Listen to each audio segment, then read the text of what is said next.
Good afternoon, everyone. Today is April 27th, 2026, and this is the City of Prescott City Council Workshop Meeting. Roll call, please. Mayor Rusing? Here. Mayor Pro Tem Freeworth? Here. Councilwoman Frederickson? Here. Councilman Gambogi? I am here. Councilman Gehring? Here. Councilman Grady? Here. And Councilman Ruby? Here. All are present. All right, and our first item is presentation and discussion regarding the fiscal year 2027 budget workshop number 1. Good afternoon, Mayor and Council. Good afternoon. Lars Johnson, Finance Director, and today we'll have a review of the proposed budget. First, here at the beginning, I'd like to say this is a product of a lot of hard work from individuals across the city, and I'd like to recognize and thank them for all their hard work. This is a trail map of where we've been and where we're at, so that big arrow is indicating that today we have workshop number 1, but this really started with the council's strategic planning session in January. That gave us, as department heads and city manager, direction on what council's priorities are for the fiscal year, and we got to work as departments to submit budget information to the city manager. Those were reviewed in detail and decisions were made to come up with a proposal for City Council. And today we're going to go through that proposal. Today's session will cover some of the departments, and then on May 11th we'll cover the remaining. So we have administrative departments, police, fire, courts, and library today, as well as an overview of the total city budget. So each department will, in today's session, will get up and explain changes to their budgets, their service level changes. Some talk about performance measures will also be today. For the benefit of the public, we also have all of this information, which is a lot, on the city's webpage. If you go to departments, budget and finance, and then on the right-hand column, there's a current budget process side of the website that will have the budget publication, the 5-year capital plan, the performance measures, and the copy of these slides. If any member of the public would need information after this, we have contact information for a member of my team, Catherine Boland. She can set up a meeting to review the budget or any questions, as well as council will be working with you all to answer any questions you may have. Okay, so today's presentation, again, like I said, we'll have an overview, some big themes that came out. We will look at the council's strategic plan and some items that are being addressed in the budget, and then we'll delve into some financial summaries.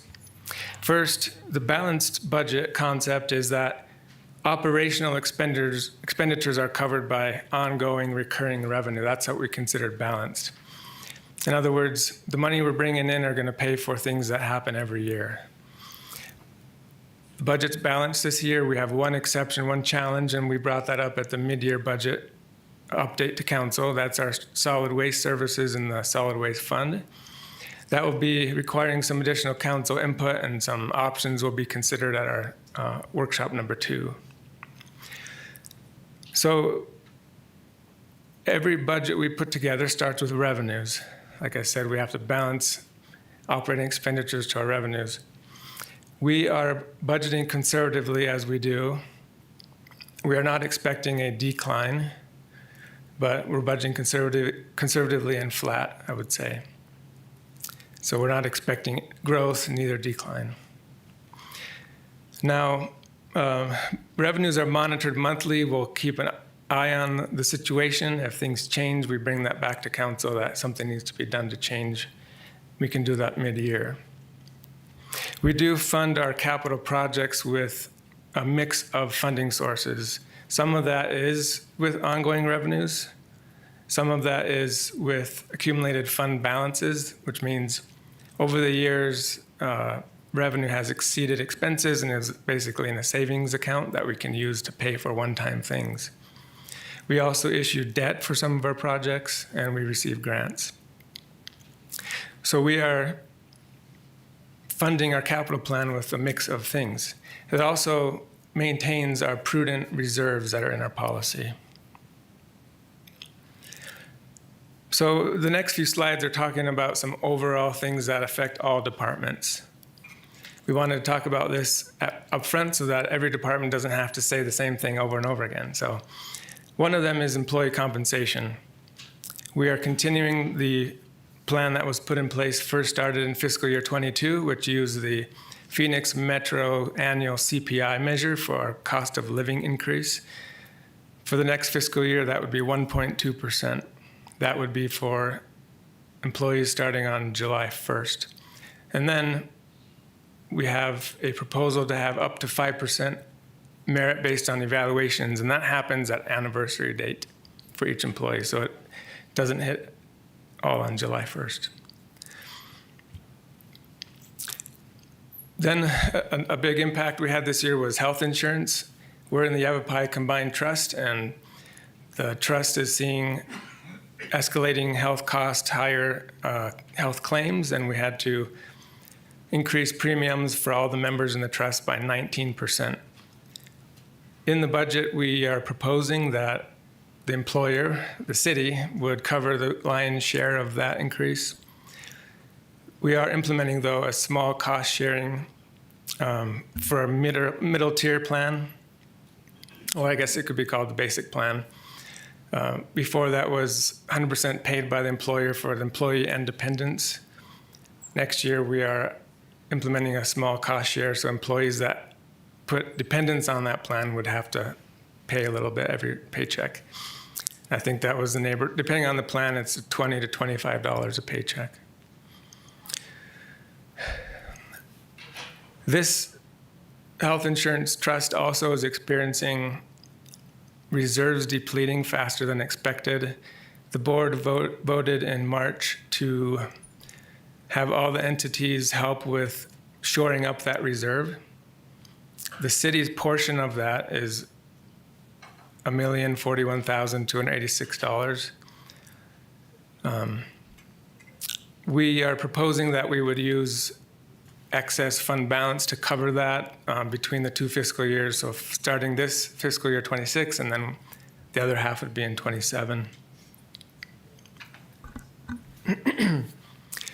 So the combined trust includes Yavapai County, Yavapai College, Town of Chino Valley, and City of Prescott. Those are the four entities in the trust.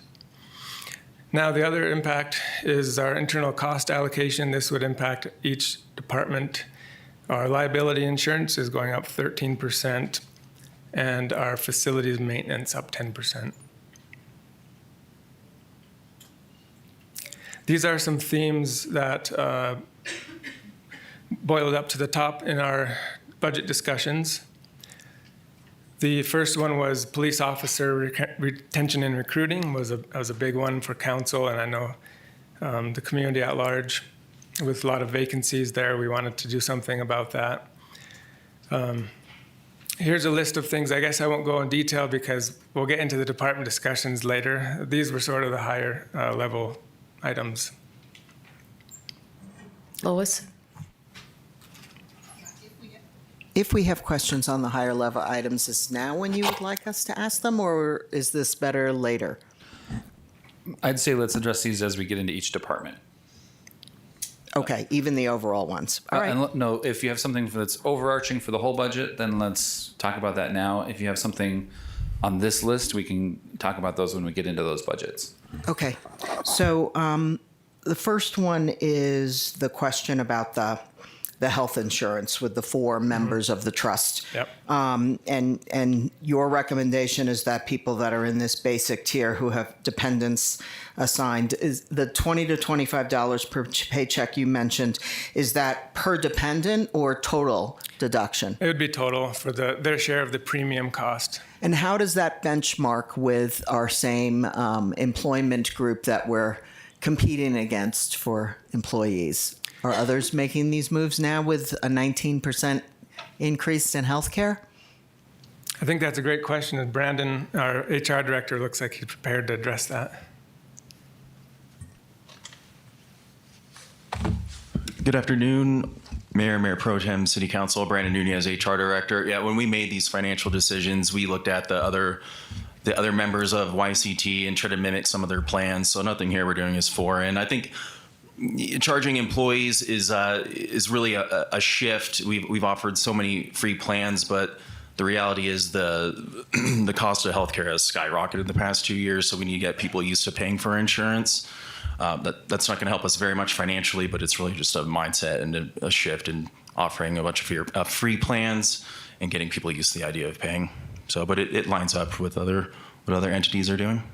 And why did we just do this on what you call the basic tier? I'm sorry, I'm not in your healthcare, so I don't know the tiers that are available and not in other tiers.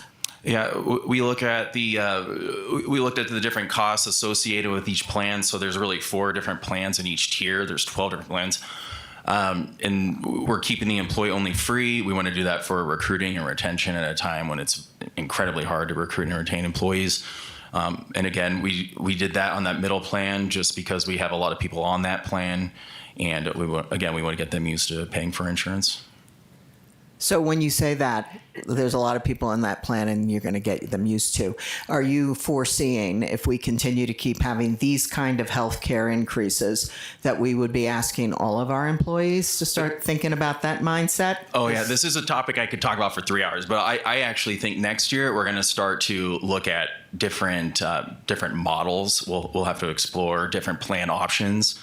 I don't know that we'll take the same approach next year. Because the increase was so significant, we had to start making some of these philosophical shifts. Next year, I think we're going to have to look at networks, plan options, design of models. So I don't know what we're doing this year is what we're going to do next year. I think we might have to get more aggressive if we get another increase like that. I do applaud you for looking at that. I think we need to benchmark not only with local governments, but also local businesses as well as other governments in other parts of the state to see what everybody's doing. I'm used to in corporate America, all employees paid in. So I just want to see where we're going. I'm kind of a little upset that we're only doing it with some employees and not everybody from the get-go. So I'm glad you're looking at it from a long-term standpoint. Thank you. No problem. Okay, and then we have Mr. Gambogi. Some time ago, when we talked about workforce housing, I said there's exogenous variables that are impacting employees here in Prescott that we've not factored in.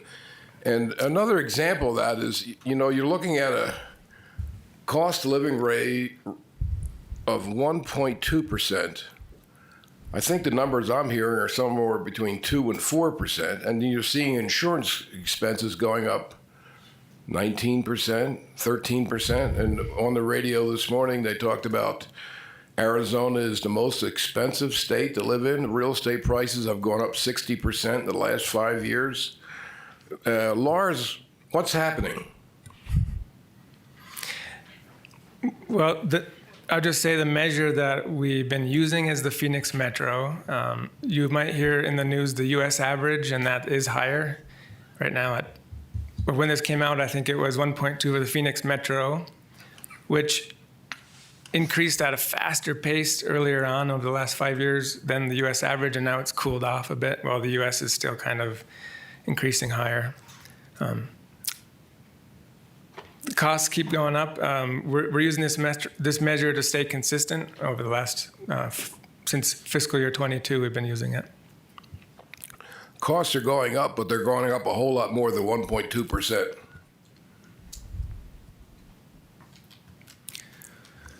Mary. Thank you.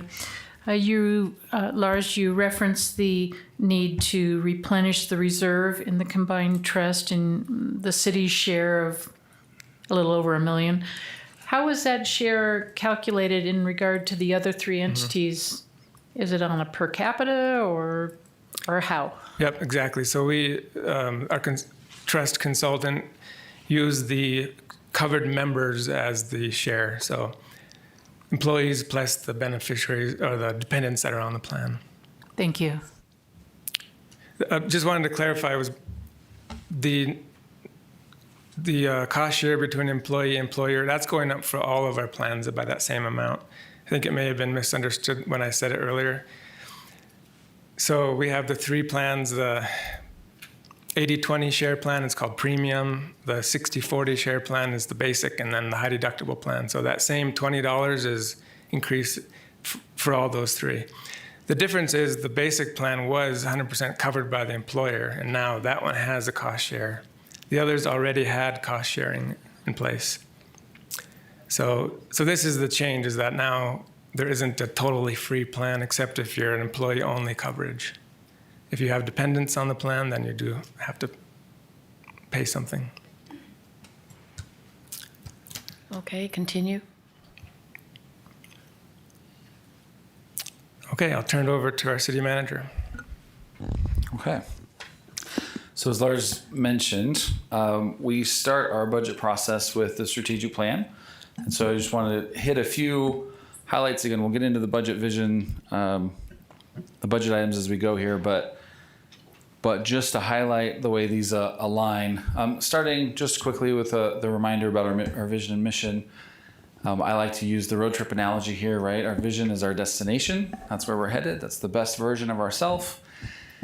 And you see a lot of themes in there that rhyme really well with Prescott, right? We talk about Western heritage. We talk about vibrant cultural events, but also you see aspiration in that statement as well.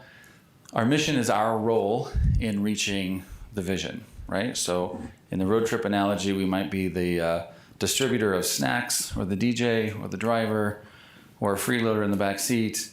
As the city, we've taken on this mission, and it focuses in those first 5 words: we enhance quality of life, and we try to stay as focused as we can on that mission.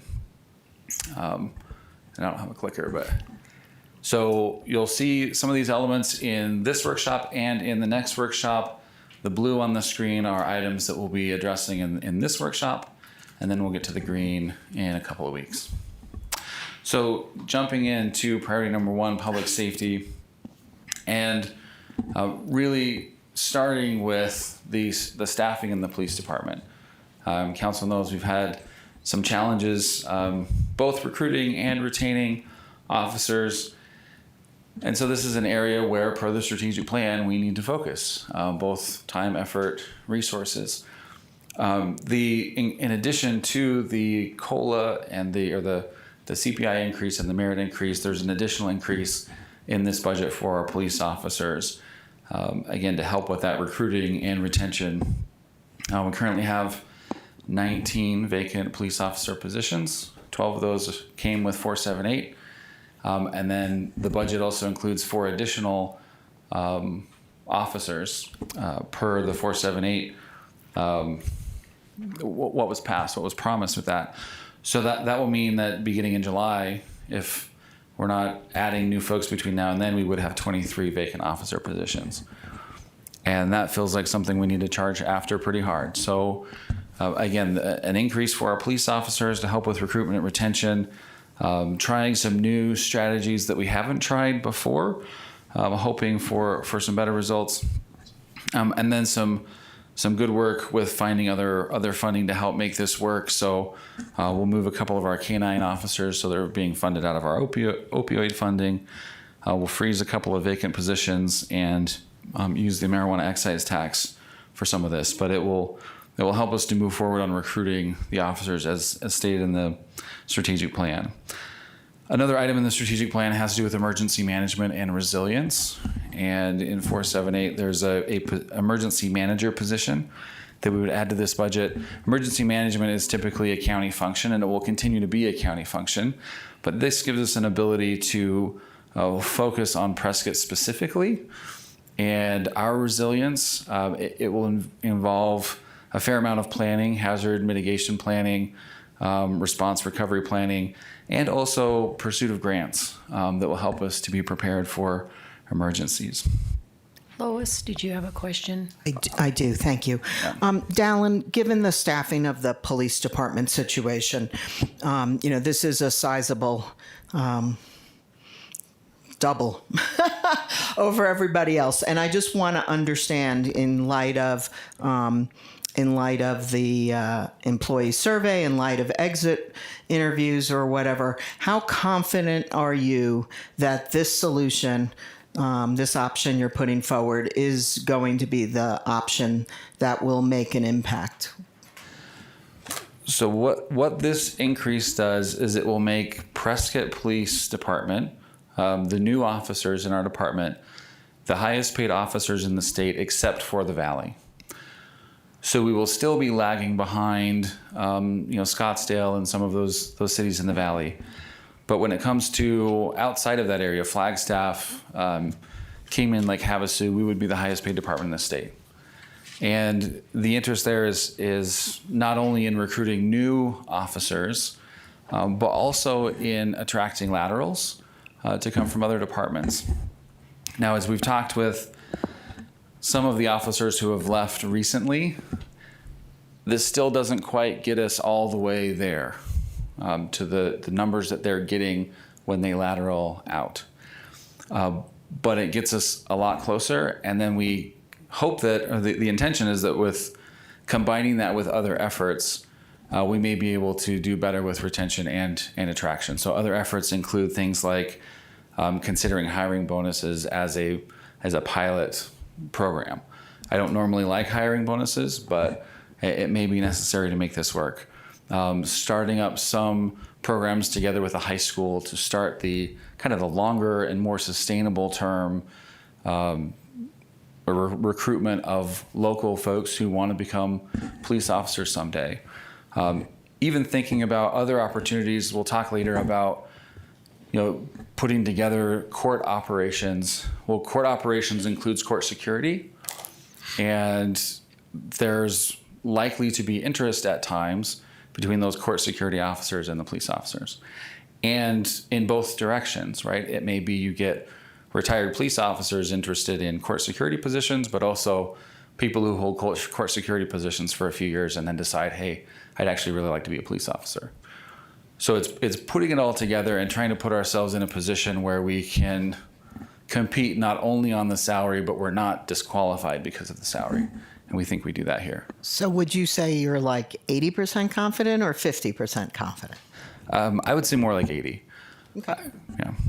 Mr. Gambogi? Another example of exogenous variables when it comes to police. Everybody loves the fire department. See Holger smiling, and everybody wants to defund the police. So there's developments outside the city of Prescott that are going on. I'm going to do this in my head, so later on I'll ask Police Chief Bonnie if I'm right. But we're talking about 6% in addition. When we put a policeman through the academy, that's $100,000. If they stay on the force 3 years and quit, that's $33,000 a year we lost. That's basically a 50% on top. So we're giving 6% here. It's actually 50 that we're paying. I think this is. I don't know that this affects the marketplace enough. When we lost those officers, I think they're getting $20,000 more. So that's $20,000 is 33% pay raise, and this is 6%. So I think we're just scratching the surface here. And the public needs to understand that Phoenix actively will send up recruiters to Prescott to recruit our police officers for the departments down in the valley. Continue. Very good. So the traffic injuries and fatalities item is actually in strategic priority number 3. But mentioning it here just because of the nexus and the ability to look at that and understand some of the causes so that we can address those and make the city safer. And then the Prescott Regional Airport Infrastructure Improvement 5-year plan. So we've been talking about runway and infrastructure improvements and the need for them and how they will support our wildfire base, how they will support so many other things. And we start to see in this budget those infrastructure improvements included in the 5-year plan. Let me go to the next one. Okay, priority number 2, the dynamic economic environment. And there's really, when it comes to economic development, there's really 2 core elements. You've got business retention and expansion, and then you have business attraction. Those are the core elements. So business retention and expansion, this budget includes funding for the BizLink Concierge program to help folks get through city processes, get through government processes as smoothly as possible, help them to get up and running faster.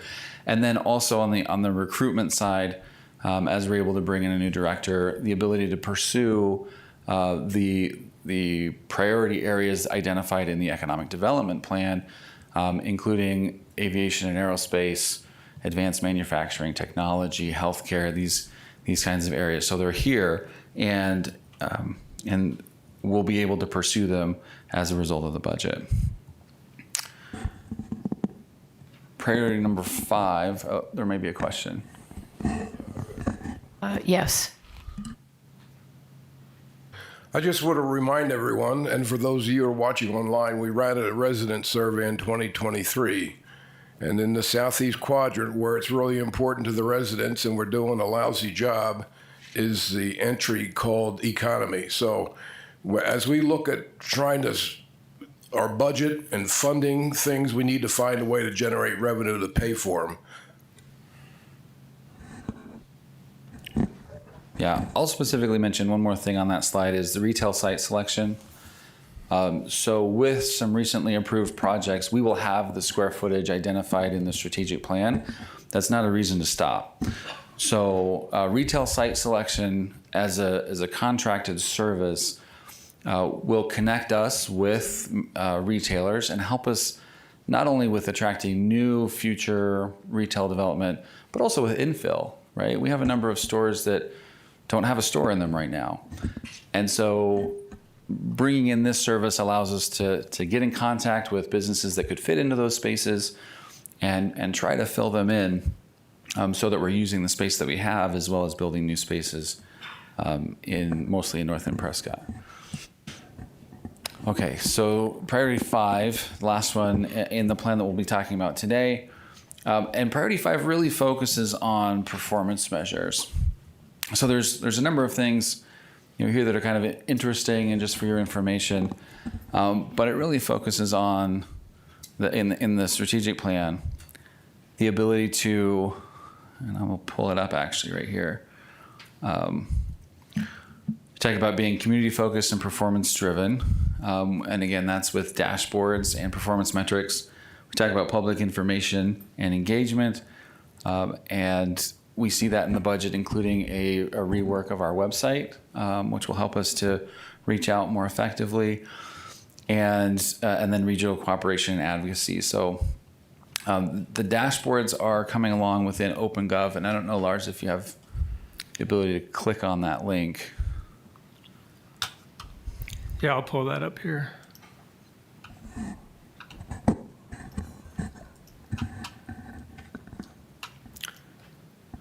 And I can do a quick preview if you'd like. So this is what I mentioned before. We have on the Budget and Finance Department's budget page, there's current budget process area.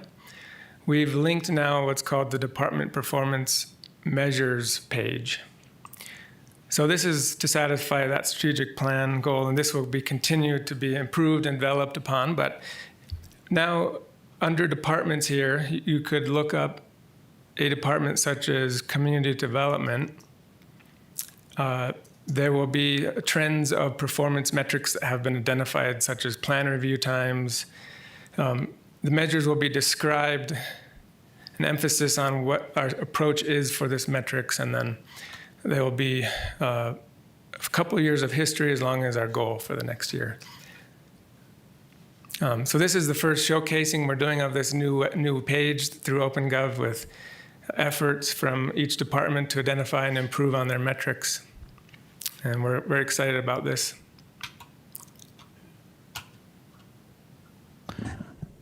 Can you scroll down a little bit, Yes. Lars, so we can see the page? So this is the one department. Now, if you went back to Dallin, where you're thinking about the homepage, we did have the list of every metric here as well that had for each department.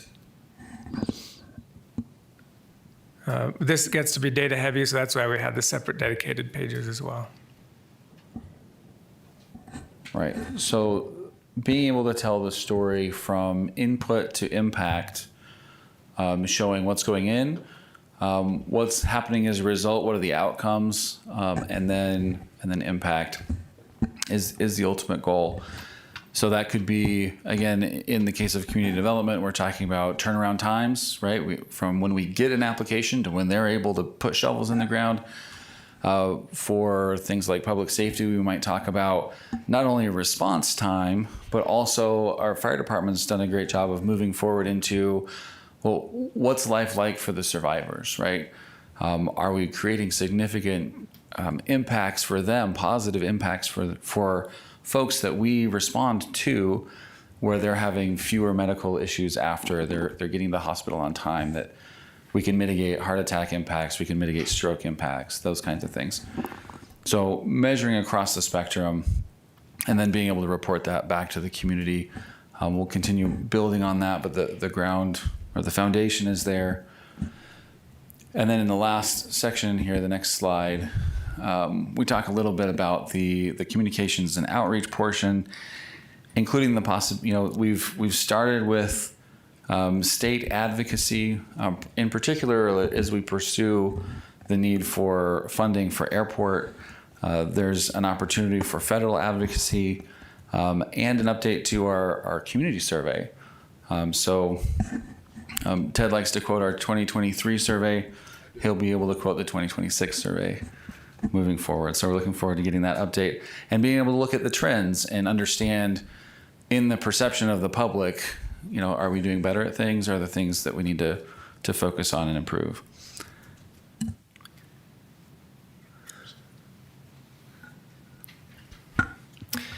Okay, so that concludes sort of the first introduction to the budget. Now, my next task is to go through a financial overview of the budget, what it looks like in total by fund type, and then delve in a little bit to our most challenging fund to balance is the general fund, so we'll talk a little more about that fund as well.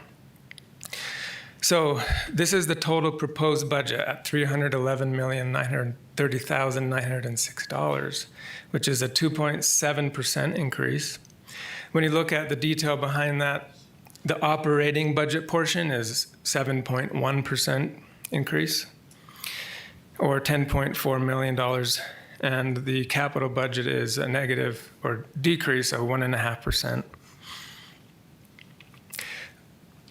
I want to explain on this side also the concept of the expenditure limitation for municipalities.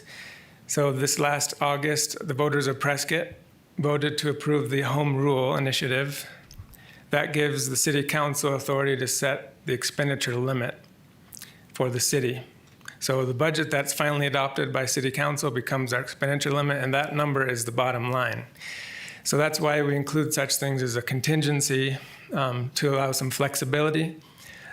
Throughout the year, the council does have the authority then also to move budget appropriation between funds and departments. The other option, if we didn't have home rule, would be what's called a state-imposed expenditure limit. And that's a formula-driven number that really doesn't have correlation to the services we provide. So we're very fortunate to have this home rule option. The third option is what's called the permanent base adjustment. This might come up in a future discussion with council, but that allows the community, the voters, to adjust that state-imposed limit to a more realistic number that then incrementally is increased using their formula. So we can increase the base up to allow us to use that option instead of home rule.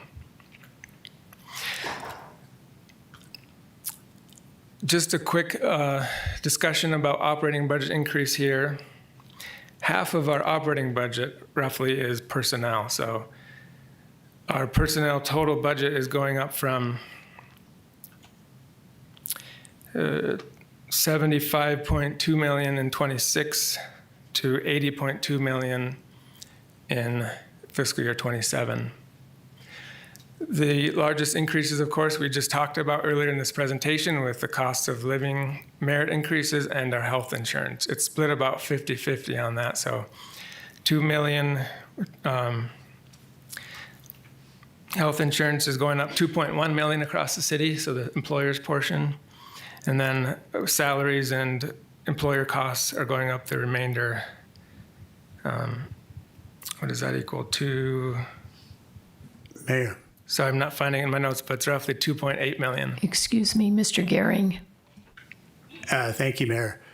So what strikes me is revenues of 268 million and expenditures of 312.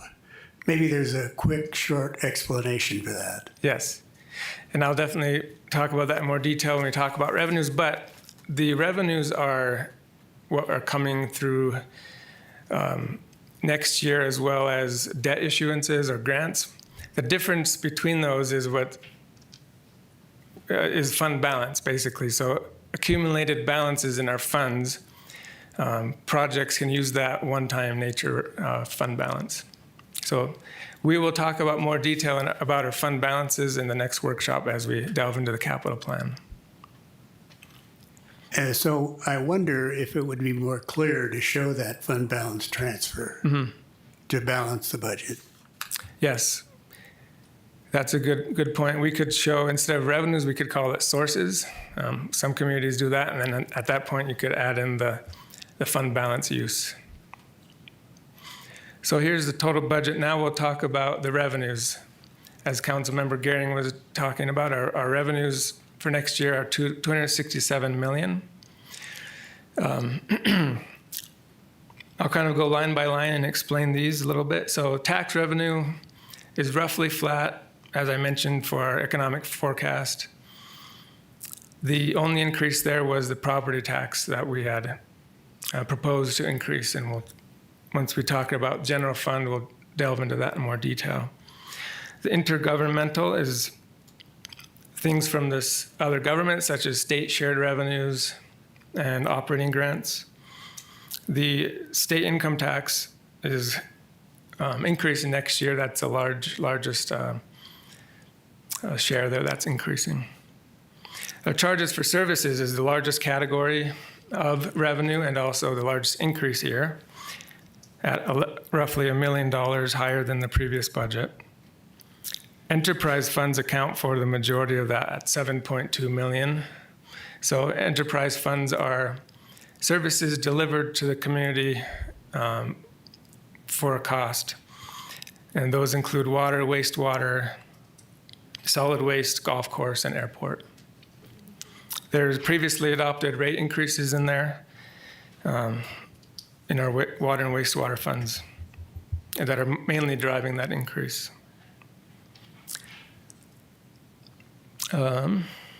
Investment income, you might look at that and wonder, are we seeing a big increase? Really what has happened in the past for city budget is that we would budget extremely conservatively so that we do not rely on that source of income for operations.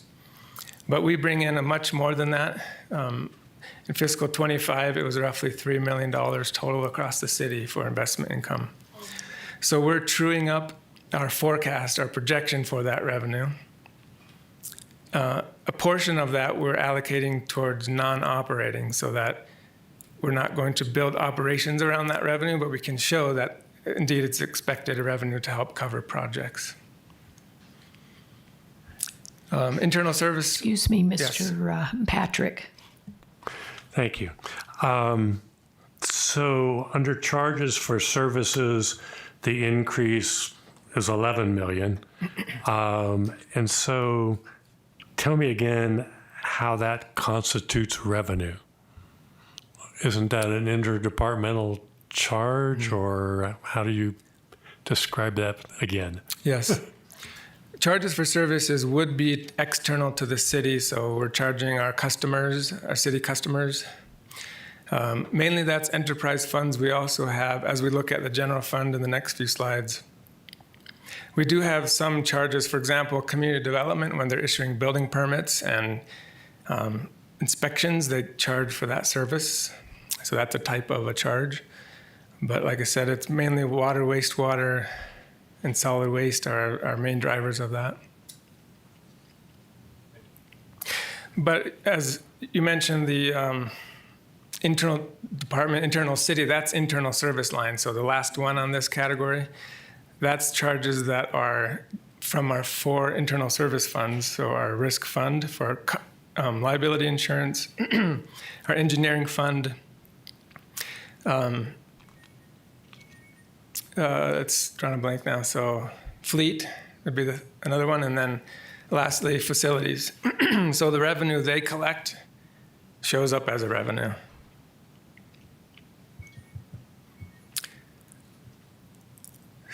Okay, so that covers our operating revenues. They're increasing 7%.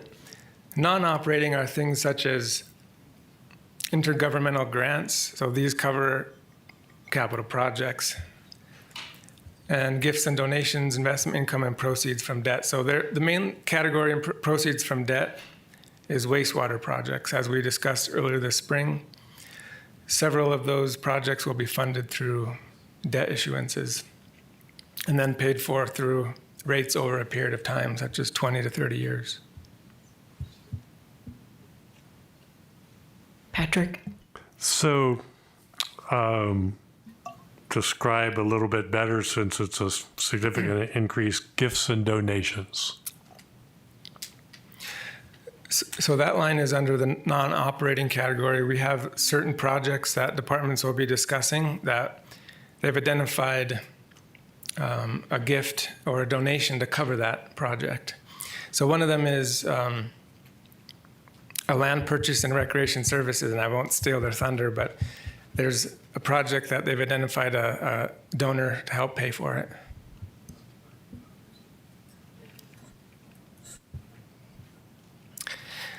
Okay, so moving on then. Excuse me, Mary. Yes. Thank you.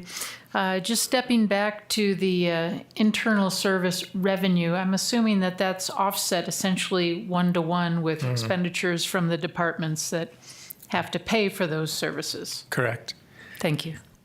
It is a sort of a conceptual challenge, because the fund themselves has revenue and expenses, but they're also charging internal departmental. So it's actually, accounting for the expenditure twice. But this is the way government accounting works. Thanks. Mr. Grady? This is line by line. So investment income, we had no money budgeted for investment income in the current fiscal year. Why does it jump to 1.5 million? Right. And that's a good question. So I do have a line above for investment income. That would be what the policy had been in the past, is that would all be for operating, but we would budget for it very, very, very conservatively. So this is a process change in that we more accurately forecast our income from our investment income, but we allocate $1.5 million of it towards one-time uses. So that way we're not relying on that to fund our operations. So we are indeed expecting revenue on investments across the city, and 1.5 of that will help pay for projects.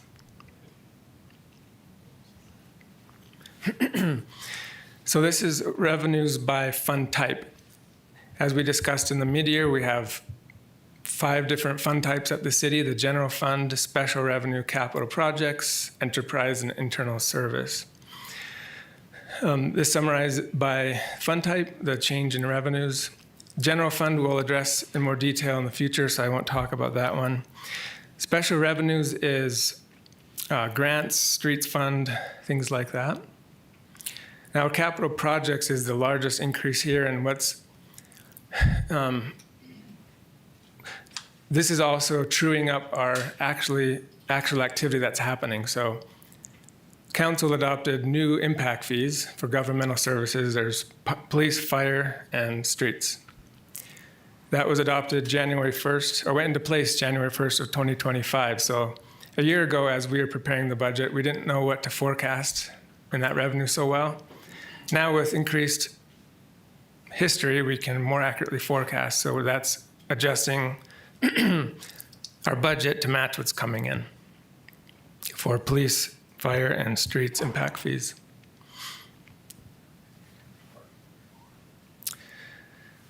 Okay, now jumping to expenditures. Again, this is an all funds look across the city by department. Because we are going to be studying each department in detail in future, I won't go through and explain all the changes like in some years we have. This just gives you a big picture overview of how we come up with that 311 million by department.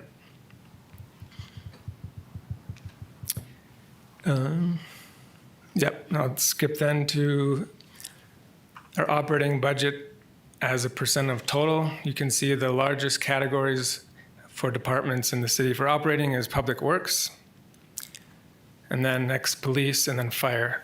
So this shows you where, matching the council's strategic plan, where the funding is going.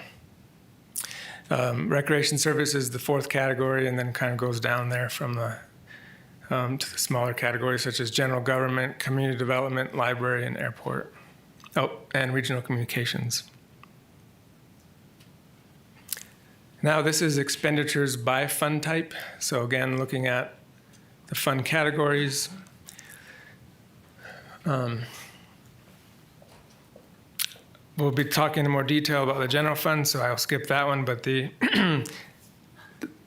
special revenues is related to grant projects. We all know about the rodeo grounds and the 15 million that came from the state. So there'll be additional projects in next year's budget to spend that money.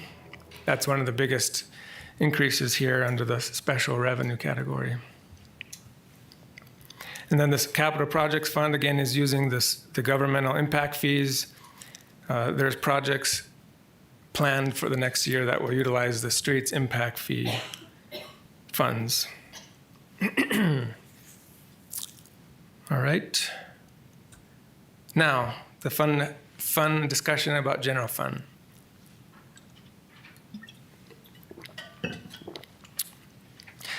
I know there's a lot of slides and a lot of numbers, so I'll try to make this meaningful for you, but feel free to stop me if you have any questions. So the general fund revenues, again, we're separating them in two categories, operating and non-operating. The key here is that when we're looking to balance the general fund, we have to make sure that our operating expenditures are at or under our operating revenues. So the 62,089,000 would be what we're projecting next year for our general fund operating revenues.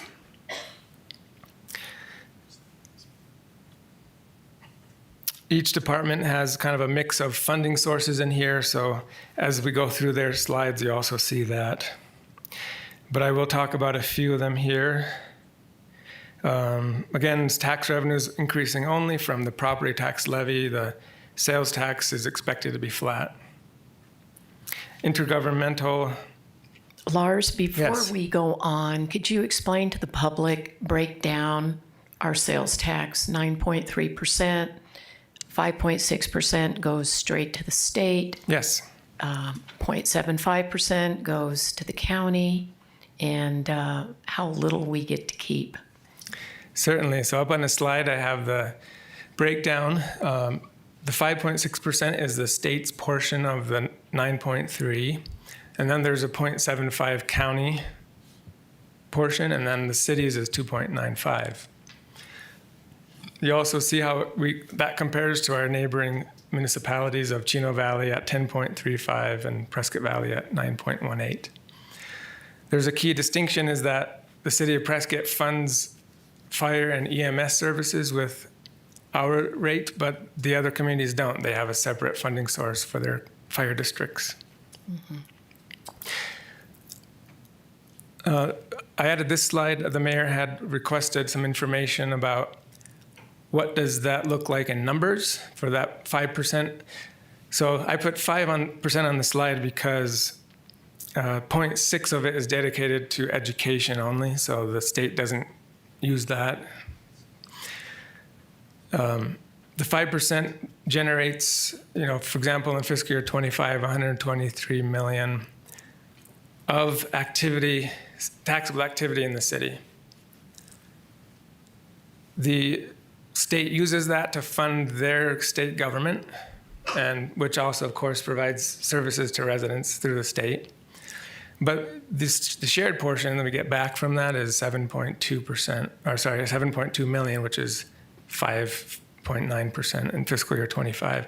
Again, these are all estimates based on what we know is the taxable activity in the city limits. That 0.75 of the activity in the city provides the county with 18.5 million. Again, those services are also available to city residents through the county.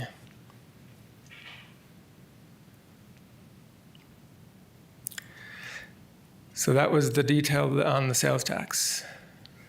Seems a little lopsided. I think we're sending a lot more down than we're getting back.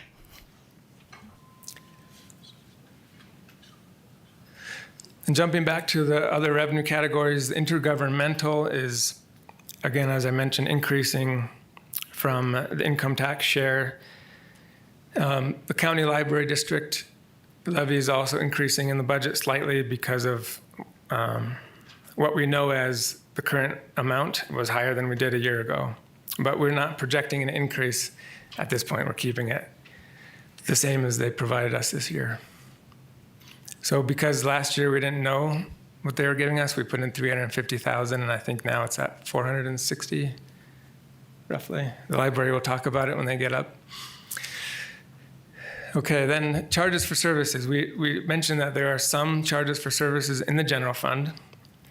The biggest category there is community development, but we also charge things such as parking fees, renting facilities. Regional communications is a partner sharing effort. So the 55% of the regional communications budget is paid for by other jurisdictions. That revenue shows up in charges for services. So as we went through and projected our revenues, we studied them very closely to make sure that we're being conservative but also accurate. And it came up a few times over the last year when we did our audit, when we did our mid-year budget report, is our community development fees were coming in much higher than we had been projecting. So we trued those up in fiscal year 27. So of that increase between 6.4 and 8.8 million, community development is increasing. The revenue, the fees are staying the same, but we're truing up the forecast, the projection of 1.4 million. So the big part of that is from community development. Then the second category is regional communications, because they're doing increased operations, which they will talk about later in the presentation. Their revenue also increased by 440,000. There's also some increased revenues from the city court and charges for services. There was a new fee adopted by council. The docket fee was the biggest one, and so we're expecting additional revenue from that. So overall, again, $62 million of revenue for operations. Now, the non-operating category are revenues that we apply for one-time uses. Of our local sales tax, we're actually allocating 2 million of that towards one-time use. So it's a conservative effort, knowing that each year we have vehicle replacements, we have capital needs. We take 2 million off of our sales tax and call it non-operating, so we don't balance our budget on the full amount. The public safety tax, we know what that is. That is showing the portion that's going towards the projects, the capital projects. And then the intergovernmental, last year we had $1.5 million of our state shared income tax allocated for non-operating uses. that was because of the turmoil we were seeing in the change in the flat tax and how they was being distributed from the state. We now see that as a more stable source going forward, and so we're removing that classification as non-operating for that category. That helps us then fund operations at 62 million. But then we talked about investment income. We're getting money there, so we put $1.5 million of that towards non-operating. Overall, the revenues are decreasing. That's largely because of the proceeds from debt line. We are not anticipating in the general fund needing to issue debt for next year, so that projection is not needed. Any questions on general fund revenue? And that was a lot of information.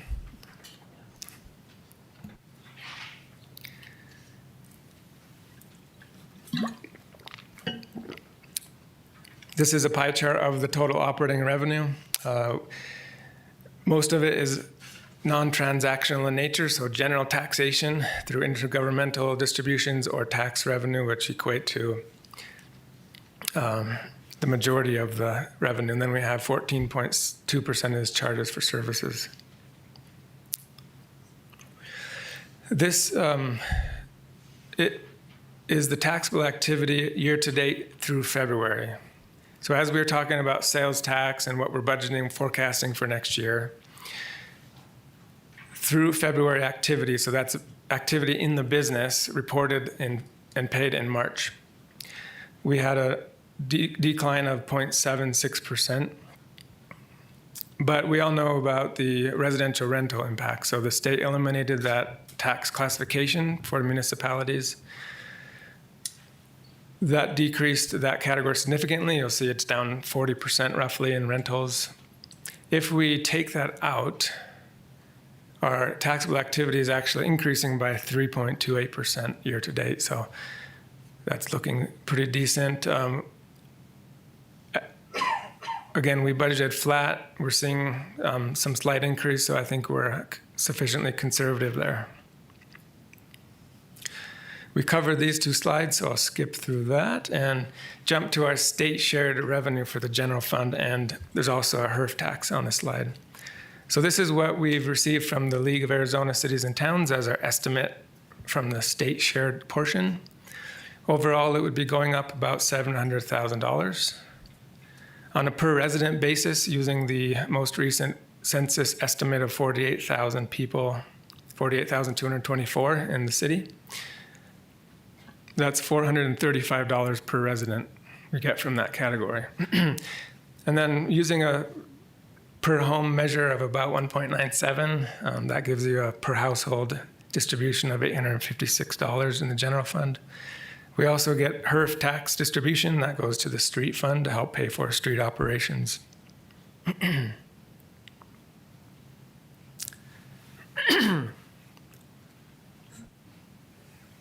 Lois?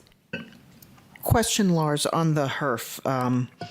You know, it's going down a little bit there, but are we hearing anything out of the state regarding what's going on with the HERF fund? What should we be projecting moving forward? Any guidance at all that we're getting? I haven't heard any recent updates. What's causing this decline is that the city's portion of the overall state population is decreasing a little bit, slightly. So I think that's mainly driving this decrease. But we'll definitely get you some information on that for the next budget workshop. Mary? Thank you. And actually, a follow-up to that, I was wondering whether it was the state gas tax revenue as a whole was decreasing or just our share. So is that what I heard from you, that it's our share? Do you know if the state revenue from gas tax flat, increasing, decreasing? I don't have a lot of information on that, so I'll get back to you for next workshop on that, for the overall state impact. But I did note that the city's portion of the overall population, how that's distributed, is declining slightly, so I attributed to that. But I'll look at the state forecast as well. Thank you. And I guess my other, where you have a data point per resident, I'm assuming that's all residents, children, and adults, or is it just adults? The census does include children. So, So it would be it a- is census-based. Yep. Thank you. Okay. Real quick on the HERF tax. There have been various efforts to date to try to figure out how to maybe make the situation more fair with respect to electric vehicles and hybrid vehicles compared to gas vehicles. There hasn't yet been a formula or a plan that the legislature has agreed it would be the way they would like to go. But that conversation comes up every year. I expect it'll keep coming up every year until somebody figures out which system makes sense. And ideas have ranged from, charging by the mile when you do your vehicle registration, which obviously is a little bit invasive into privacy, or charging tax on tires instead of on gas, or there's a bunch of different ideas out there. We'll just have to wait and see which one the legislature chooses.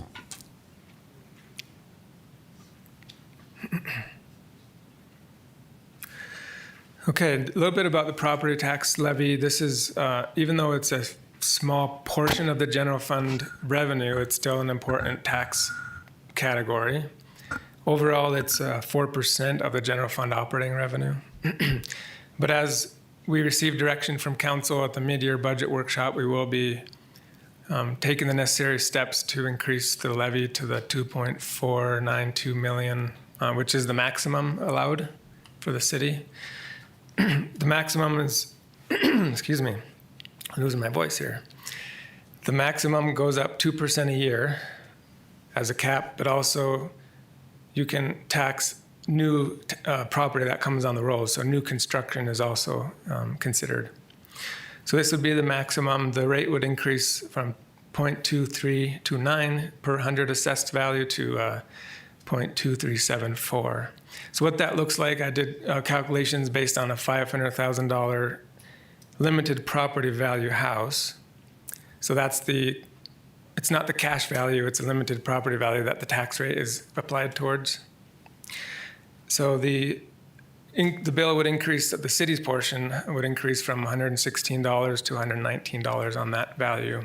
So a $3 increase. But there is an allowance for a maximum of 5% increase in value. So that also, of course, drives what residents see on their tax bill. So if the full 5% maximum went on value increases, they would go up to $125, which is $9 on a $9 increase from the last year's levy. There's a few additional steps because we are taking the rate increase forward. So I put a timeline here. The 60-day notice is required. That was put on the city's website last Friday, or last week actually, before Friday. Then there'll be additional notices required in the newspaper. Then on the June 23rd, when we adopt the budget, there'll be what's called a Truth in Taxation hearing. It's named that because the legislation is named that. They require additional notices and make sure that we're transparent about how this tax is increasing. Then on July 14th, we'll adopt that property tax levy. Now, just a couple more slides for me before we get into the department presentations. Again, since we're going to look at each department individually, I won't go into detail, but just wanted to point out here that we had $62 million of operating revenues. We're proposing a budget in the general fund of $60.9 million of operations. So we are underneath that to balance the budget. And then we have non-operating expenditures. Those are projects, capital projects, and there's a contingency as well. I will make just a note about transfers also on the slide. The general fund does support a few different funds. One of them is the grant fund for grant matches. So when we propose grants or apply for grants and there's let's say a 10% match or some certain match, we budget for that in the general fund to help achieve that purchase or that program.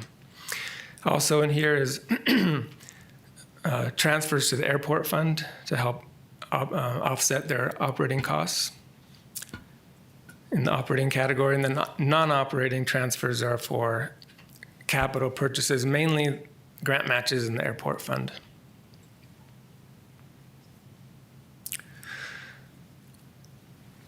Lois? Yeah, I recall when we had the mid-year discussion about property tax, it was kind of because we were getting lots of signals out of the state legislature. You saw the impact of the rental tax. They continue to keep talking and haven't yet galvanized enough notes, but to do away with food tax. And I think if I recall, we asked you for statistics, the impact of the rental tax that we lost.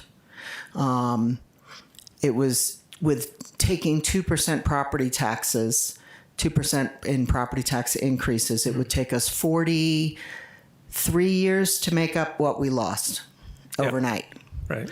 So this was watching the tea leaves of the state government and how they continue to keep getting involved in local control areas to try and start seeing, could we do something? But I do wonder, and I'll continue to wonder and push you guys for between this workshop and next workshop, if our homeowners are going to be bearing this, which could be somewhere, depending on the value of your home, but if it was, $3 to $19 for a $500,000 home, I just wonder if we could figure out what's the total amount, well, the 2.492, and how do we think about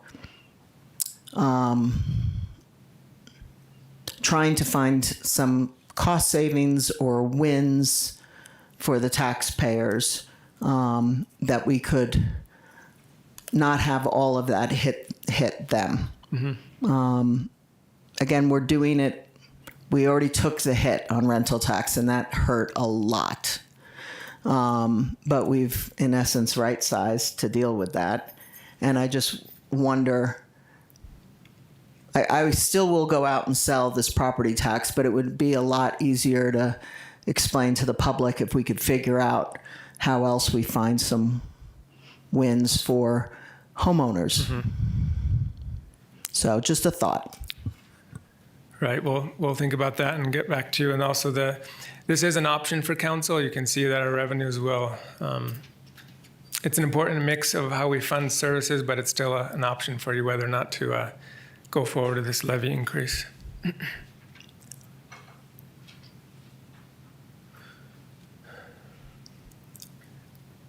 Yep, I think I touched on expenditures enough here. We'll be going through each department. There are some departments, such as fire, when you look at their budget, they'll have several funding sources. So this is the general fund only component here on the slide. For example, they're in the airport fund, they're in the grant fund, and they're also general fund. You also notice we have two separate lines for public safety each, so that we have the public safety tax separately identified in operations. That was important for City Council to see in previous years, so we continued that. Okay, so of the total operating budget of $60,940,000, public safety is the majority of it, of course, we know. And then we have recreation services, library, and so forth. I have 2 slides left, and that's talking about the public safety tax initiative. We did bring this up, these exact slides, to council on April 14th when we had the public safety annual update. These are just here again for for the full comprehensive overview of the budget. And if council has any questions on these slides, just let me know. Again, I mentioned about proceeds of debt on the previous revenue slide. That was all related to this program, these projects. Because the timing has slowed down on when we plan to accomplish all this, the revenues that are coming in are accumulating a balance that's being dedicated and tracked that will be applied in future years. So we won't need to issue debt next year to fund the projects yet. We'll keep monitoring it, whether we will have to do that. Here's the current estimates for the capital portion of this public safety tax initiative. The total is 137.2 million. I just want to emphasize again, these are estimates at this point. In the process, they're still scoping. Construction contractors are getting onboarded, so these will be revised closer as we move along. If we have questions about this, would we rather hold it until we get into the police and fire department discussions, or how would you like to handle this? Either way, I think we have opportunity now, or when police and fire are up talking. They have their capital plans on their slides at that point, so. You want to just go ahead now, or do you want to wait? All right, I'll start.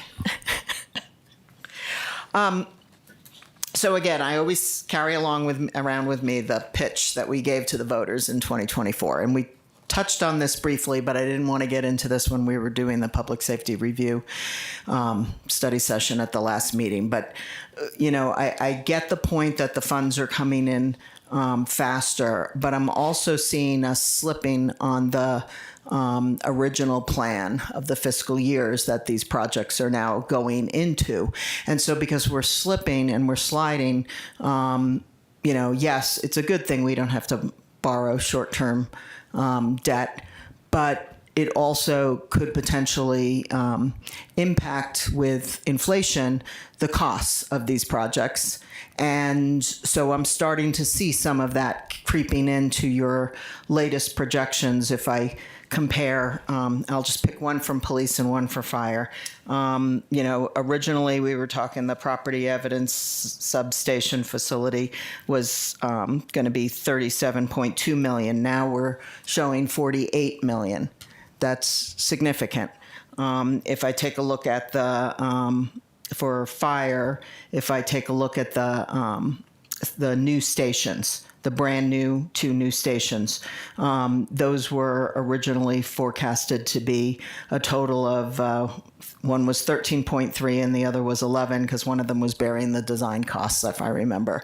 And now we're coming in at 15 and 17. So my concern is, we're going to sunset this tax and yet the costs are going up. And I don't understand why. Is that because of inflation or not? And if I then compare, future projects on these same timetables, you still have the original numbers. If I look at Station 71 and 75 and 74, those are the original numbers that we gave to the public in 2024. And I have to ask myself, is this real? Will these really come in that far out in fiscal year 29, 30, and 31 at these same numbers? I don't think so. So I really would love, and I went into the whole OpenGov system to see what's there, and it's really hard to get to these kind of answers of kind of following through on what we promised the voters, a level of deep dive and reconciliation and making sure we were on track. So this is what I'm worried about, because it doesn't give me a lot of confidence that the future fiscal years 28 through 34 are real. And if we don't borrow short-term debt, and we don't have the money, and we keep spending, like the fire training tower came in more than 2 times than what we had budgeted for the whole project. Mm-hmm. So these are the kind of things I just have trouble wrapping my mind around, that I understand that we have confidence to give the voters what they expected when they were expecting it. Like the things we promised in the strategic plan with these new fire stations, we're already not going to have it built in the year we were anticipating it. So how do I think about these things? I think you have valid points here. What you did mention inflation, that is a impact of these cost increases. Also, when the plan was put together, they were, trying to figure out a cost per square foot with the cost size of the buildings at the time, and the plan has morphed. As you mentioned, the property and evidence facility, I'll leave some of this discussion for the police and fire chief to talk about, but I'll just say that from the financial aspect of it, I've studied the 10-year period, which we intended to use for the capital mainly, to make sure the capital projects are done. That analysis indicates we have sufficient adequate funding for this plan as it shows on the screen. As last time I mentioned, one of the biggest differences is that our operation side of the coin of this tax was pretty significant. Because the facilities aren't ready, we haven't been staffing them and filling the positions as we thought. So that frees up money to be used towards capital. Additional impact fees are coming in higher than we had anticipated, with the fact that the rates or the impact fee amounts increased. And then because we are saving on interest costs, that all adds to the equation. So from the financial side of things, we have adequate funding to accomplish, like is on the screen. Alan, if you want On the to. expenditure side, it's just that it's getting more real, right? So instead of forecasting conceptual stations, now we're getting design plans, we're getting quotes from engineers, we're getting real information going into especially the next few years. And so we're starting to see changes. For example, the property and evidence facility and substation was originally 2 buildings. Now we're talking about 1 building. And that will help in terms of there's a little bit of economy of scale there per unit. But as we get the real numbers, we'll update those here. And then it probably does make sense to spend some time looking at the out years and trying to true those up with not only what the anticipated revenues will be, but also what we expect inflation to be, typically 3 to 5% per year, and make sure that those are more accurate.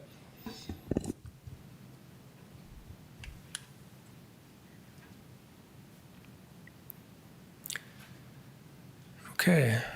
I mean, honestly, the taxpayers' salaries aren't going up 20 to 40%. And granted, we're generating more sales tax revenue, but I would like to see a much more public-focused and transparent message about what's going on here and how do we find our way to, originally when we were out selling, we also said we absolutely will sunset the tax, by that December of 35.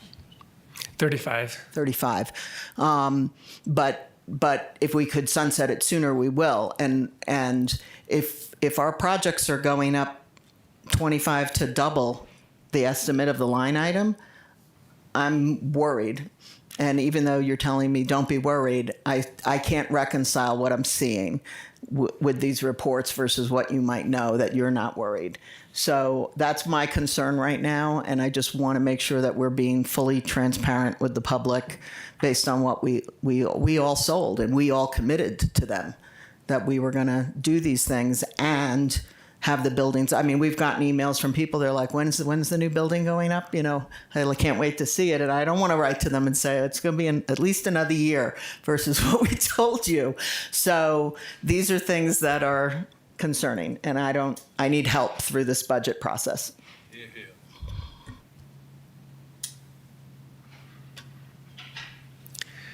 Thank you for that feedback, and I'm sure the police and fire presentations will further address that. I do have one more section. It's personnel. So as part of the budget process, the council adopts the authorized position list. So we give you the proposal for next year, and it's as follows. This on the slide are temporary conversions and reclassifications. This means they're temporary is a classification used for a short period of time.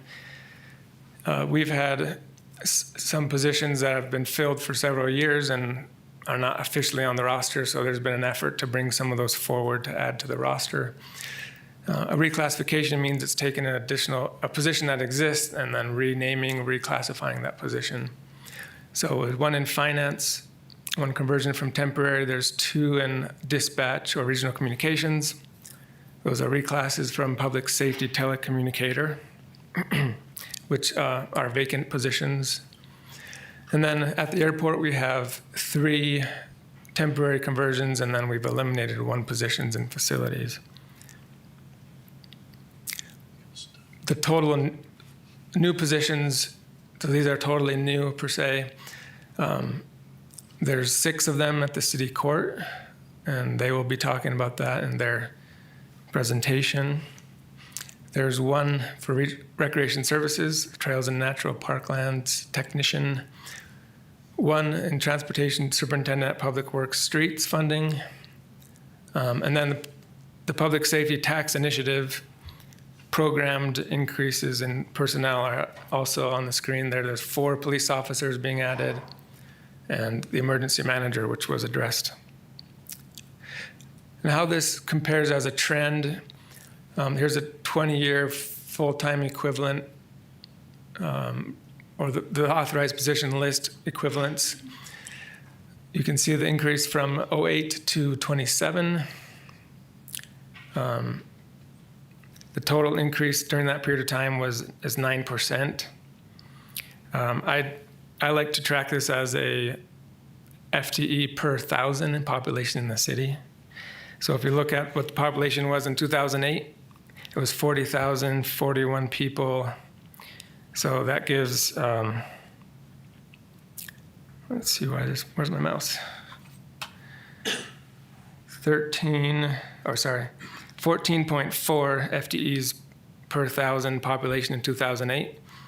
And in 27, it would be 13 FTE per 1,000, with the population estimate of 48,200 roughly was the U.S. Census for 2024. This tells a story of where we were and where we're at today. With the Great Recession, there was a lot of layoffs that had to happen.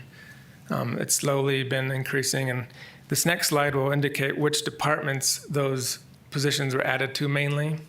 So the new position history over 5 years. This includes reorganizations, so it's not totally new. We had some divisions being moved around. So for example, community development in 2026 budget had a reorganization that increased their count. So this is the change by department. You'll see the majority of them are in police and fire, as expected. Okay, that is the overview part of the budget workshop. I know that was a lot to go through, and I went through it fast.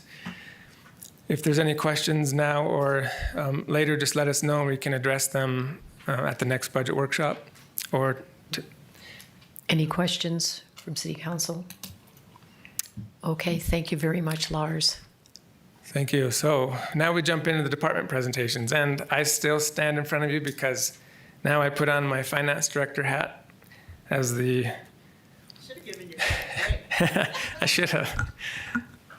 As the director of this great, wonderful team that I have. So our mission at Budget and Finance is to efficiently and transparently manage city resources, ensure compliance with laws and policies, and provide accurate financial information to all customers. That's our mission. And up on the screen, you'll see our functional org chart. This is the services we provide. We're an internal service function mainly, but also we do have an external customer service component in our revenue services division. So we coordinate the budget each year. We present to you a balanced budget. Then we also do purchasing and accounts payable. We assist with procurement process, issue contracts, making sure that proper approval processes have taken place. In accounting and payroll, we process bi-weekly payroll. We keep city finances accurate and audit ready. And then, like I mentioned, our external facing division is the revenue services with collections from our 27,000 utility accounts. We also do tax compliance programs in that division. And lastly, we manage the city's treasury and issue debt as needed. We are an award-winning city with 2 documents that we produce and we send to the Government Finance Officers Association. So our Distinguished Budget Presentation Award received the last one for fiscal year 26 for the 24th consecutive year. And then our annual comprehensive financial report, which is our audited financial report, received the Certificate of Achievement through the GFOA for the 43rd consecutive year. So I'm very proud of the work we all do collectively as a city. Now into the numbers. There are certain departments in the general fund that are cost recovered. They are city council, city clerk, city manager, legal, budget and finance, information technology, and human resources. So when you see on the slide how that funding is distributed, it's across the city with only 33% of it remaining in the general fund. Our department's proposed budget for next year is $3,463,083. The largest increase is under other services and charges. So I wanted to explain that.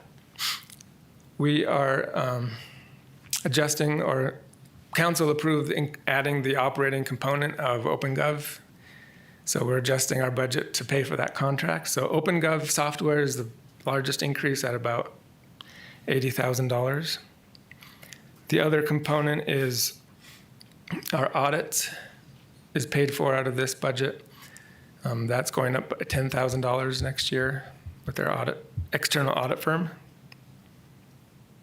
And lastly, we're excited to include in our budget a IVR system. It's through utility billing. We're proposing to implement the ability for customers to call an automated number to make payments over the phone. So we're adding that into our budget as well. Some of that will be cost recovered through charges that the customer will pay when they select that service particularly. Okay, so here's the authorized position roster for our department. We are, as I mentioned previously, adding in the proposal 1 additional position that we have been using on a temporary basis. We want to make this permanent, and that's the accounting technician line. All of these positions are filled as of today. I'd like to introduce to you our new Deputy Finance Director. She's in the audience, Emily Shai. So she has come to us from the town of Payson, and we're happy to have her join the team. We're now fully staffed. And that would be all I have for my department presentation. I'd like to pass it on to the next department unless you had any questions for me. Any questions? Okay, thank you. All right, City Clerk. I don't have much of a presentation. What you see before you is what my office of 3 handles every day. The only change in the department budget this year was a request for an increase in funding for elections. I've worked over the last several years to actually decrease the department budget, but with the additional elections that we've been having, I just didn't have enough to move funds around, take away from training for my staff. So we did request an increase, and pending adoption of the budget, that will be approved so that we can continue to work with the county and pay for elections. So I'm happy to answer any questions that you all might have. Lois? Thank you. So the increase in elections, I had made that assumption as I was doing the pre-work. Is this because this year we're doing both a fall and then next in 27 a summer election? So a normal budget cycle for my department is allocating for a primary and a general election, however that falls within the fiscal year. So that's what we've always budgeted for because that's generally what we've had. There is no allocated budget for a special election in November of 2026 because it's not a City of Prescott election year. So the council approved thus far 2 ballot measures for charter amendments that will be on that ballot. And so we had to increase funding to cover the costs of that election. And because it's a bigger election, is the cost for that, is it proportional or is it the same? Our agreement with the county is that we pay per registered voter. That fee does not change whether there are more items on the ballot or not. It's a per voter fee.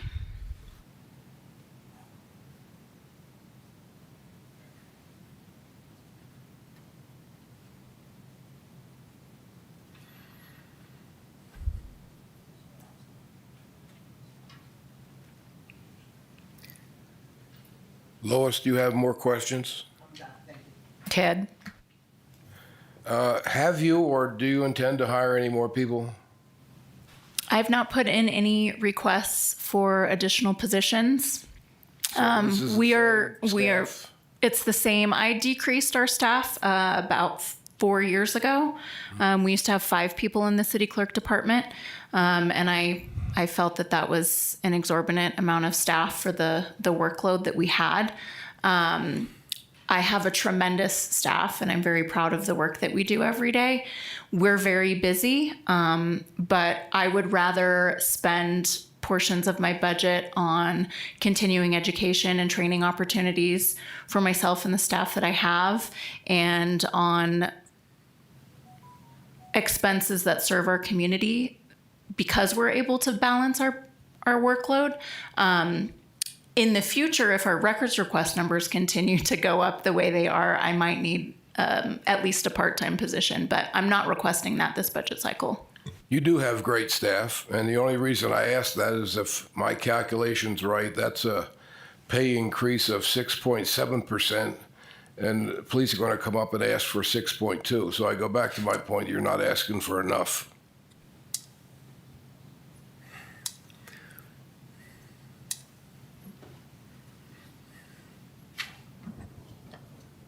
Okay.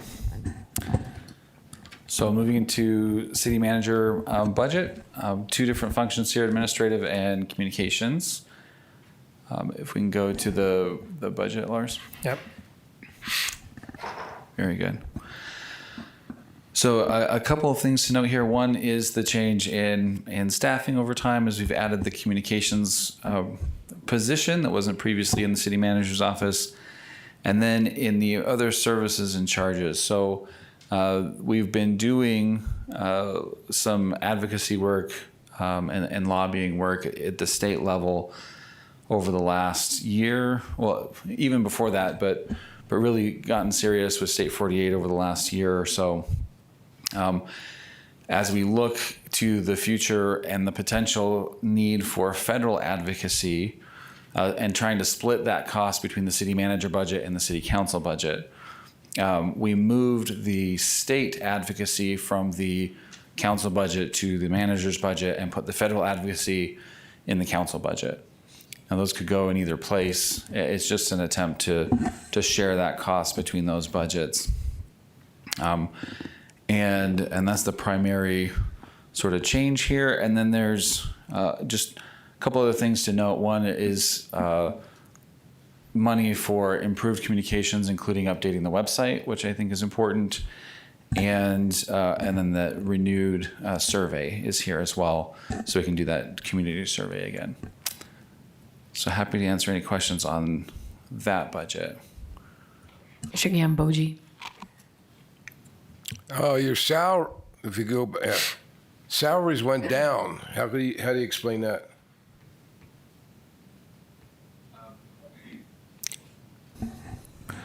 over the full period, salaries went up. In this last year, we had the initial switch to the communications position. We had a couple of temp projects with interns, and I don't know if there's anything else there, Lars. But overall, we're still moving up. You see in the salary line, it's just the additional communications position from 24 to today. Right. But I think that's exactly right. That we had the economic development director partially paid up for out of communications, and so that's where the 26 projected amount is higher, and it's reducing next year because of that, moving fully to the economic development department. Right. Lois? Thank you. Dallin, I haven't been here too long, only 2.5 years up here, but I remember rolling out a new website in my 2.5 years. And we were all super excited about it, and the public input was great. And now here we are talking about rolling out a new website. So I know that it was difficult for staff to handle changes they wanted to make. Tickets, more tickets, all that kind of stuff. So what are we trying to accomplish by paying for a new website? What capability are we going to get? What responsiveness improvements are we going to get, et cetera, et cetera? Yeah, I think there's several things. First of all, the searchability of the site. One of the problems that I see is that it's essentially on a blog format, even though it's a website. And that creates some challenges in terms of searchability and folks' ability to find things on the website. And then functionality on the back end. Currently, most staff have to ask IT to make changes for them. And that means, there's there can be backups in how long it takes things to happen. I'd love the ability for each department to get in, change their information, and keep moving. So it's that kind of thing. I don't think we're talking about a dramatically different look necessarily or things like that. But there are so many firms in this space that do this work. I don't think we need to spend a lot of money to get onto one of those sort of templates with a unique Prescott look, have the access on the back end that we need and the functionality on the site as a whole that we need, and make it more accessible for the public. I will say that I have found myself that when I want to find something on the city's website, I will go to Google and I will search for it on the website. And that's not right. We need to have better ability for the public to find what they're looking for on our website. Yeah, I just want to add, thank you for responding to public input, because we've had a lot of public input saying that our website is very difficult and not very user-friendly, and I have found that myself. So it's hard to admit, but we're going to have to go back and fix it, and hopefully then we can move on and have a much better, improved website. About how much additional are we going to be spending to do this? I haven't seen any quotes yet, but I will say I was part of a website redesign, trying to remember which year, but maybe 3 or 4 years ago, and at the time it was like 12 to 15,000. Is in that ballpark. Okay, thank you. Lois?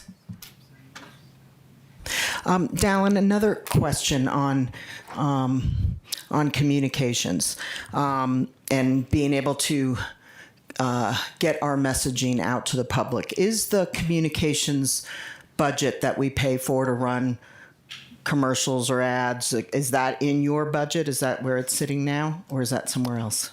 So there's 3 separate. Currently, there's multiple firms doing communication work for multiple departments, and some of it does lie in this communications budget. Some of it's economic development or tourism.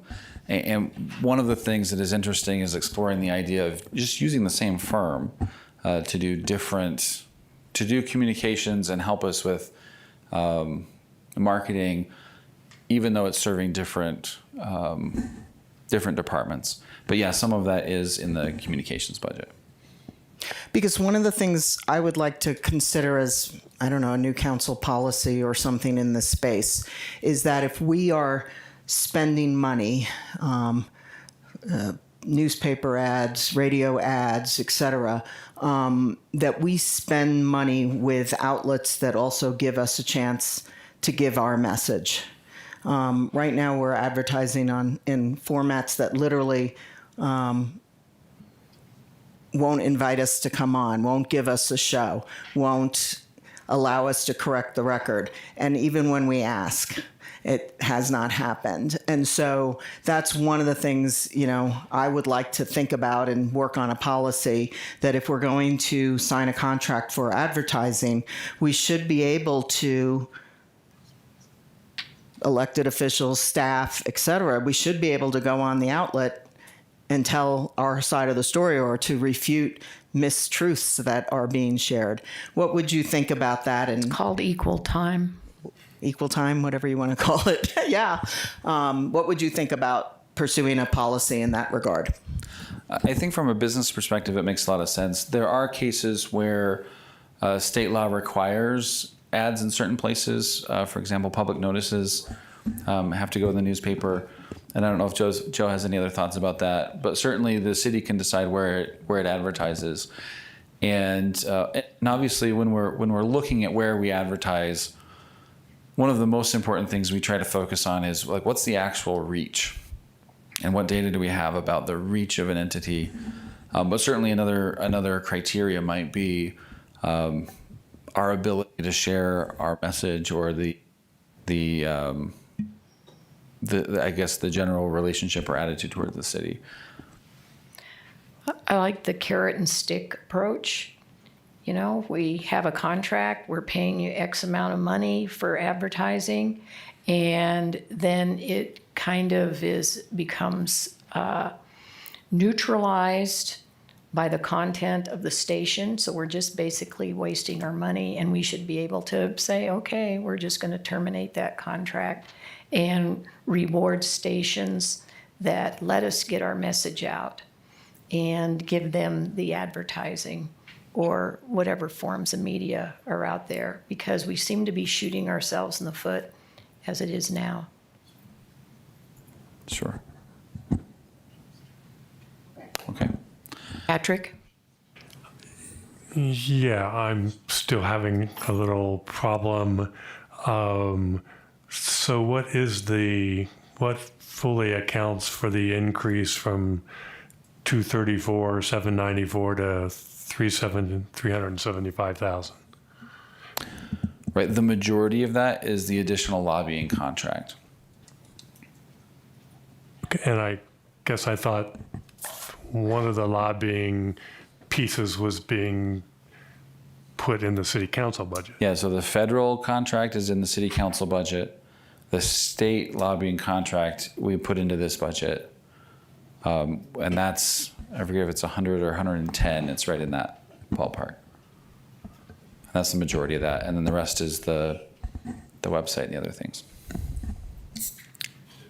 Is there a way that we can get a more detailed description? Is that too early in the process for what accounts for the 375? Yeah, we can do that. Okay, thanks. Absolutely.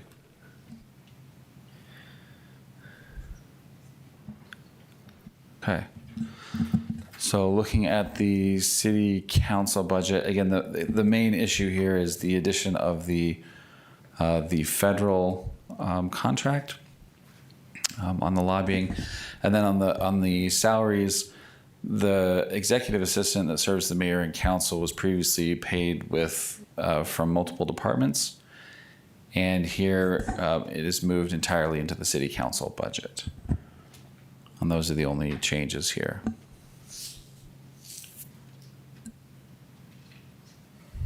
So, Go ahead, Patrick. so again, what's the breakdown of the 2.25 for other services and charges?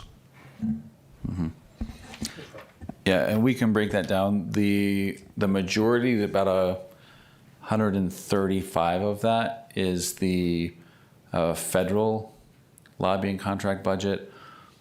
Again, we took out the state contract and added the federal, so that you only see the delta between the 26 and 27. But if you wanted to see a breakdown of everything in that line, we could certainly do that. Thank you.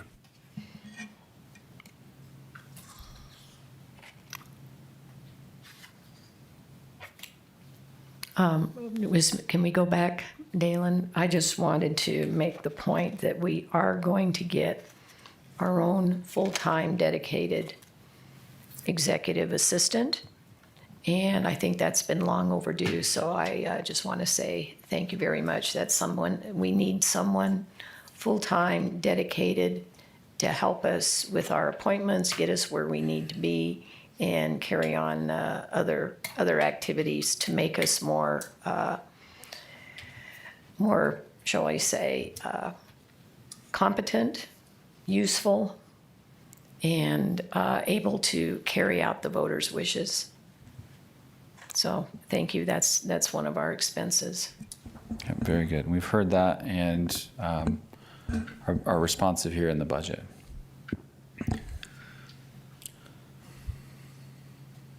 Okay, now the economic development and tourism.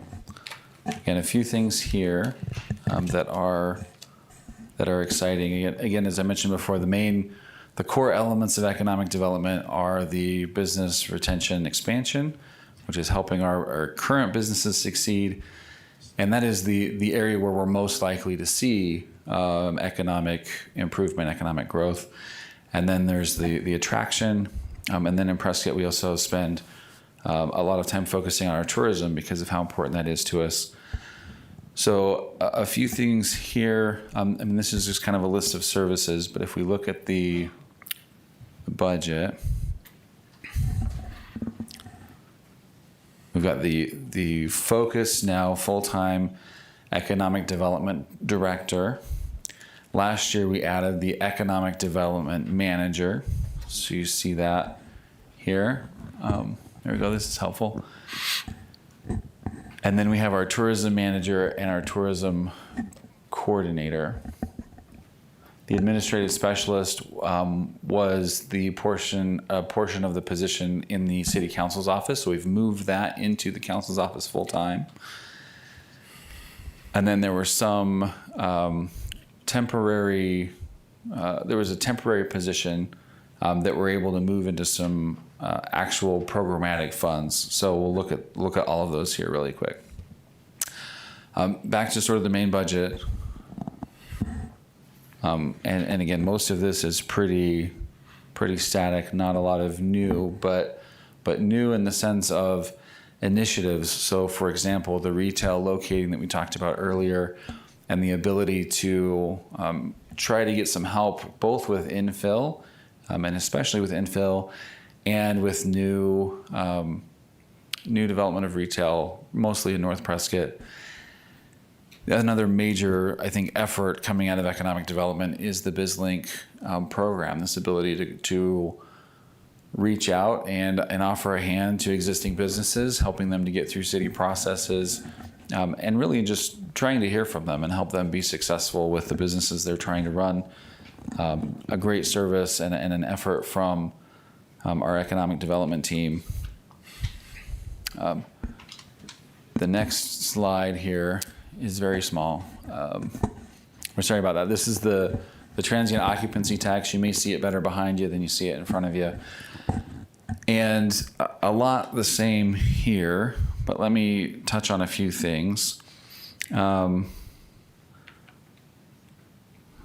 the open space management, you see moving from expenditures down to that second section, transfers and recreation support. Where it goes, there's an increase here for downtown beautification. That's trash collection and cleanup around the square in particular. That contract is now being done in partnership with the county, so we're grateful for their support. And then the marketing and promotion, which is really the funds to advertise and to try to get folks to come to Prescott. And we have additional funds there because of the reduction of the temporary staffing. And then we've adjusted some of the allocations anticipated for the different major events based on the special event policy that is not yet final, but that we've talked about a few times. So it gives us kind of a ballpark of where we'll be there. And I think those are the major changes here. Even with that special events policy, the TAC grants and the role of the TAC will continue to be the same, right? They have a lot of positive input that's really helpful to tourism, and we're excited to see them be successful. And so those allocations stay the same. It's only the special event, the larger events under the policy that would be amended. Lois, do you have a comment? Yes, I do. I looked at in the more detailed information package that we also got, I looked at all the different fiscal year objectives. And the only thing, since we're sitting here looking at the transit occupancy tax, that I know the Tourism Advisory Committee would also like to do is we have finished our 5-year strategic plan. And I think with a new economic development director coming in, it's the perfect fiscal year to renew a 5-year plan. And one of the items that they have been kicking around in the past, and we'll see if the new economic development director feels the same way, is taking a look at our bed tax rates. I know that's something that would have to go to the voters to approve, but I just want to be open to, we're looking at, new big events coming in. We have constantly small groups that want some TAC grants.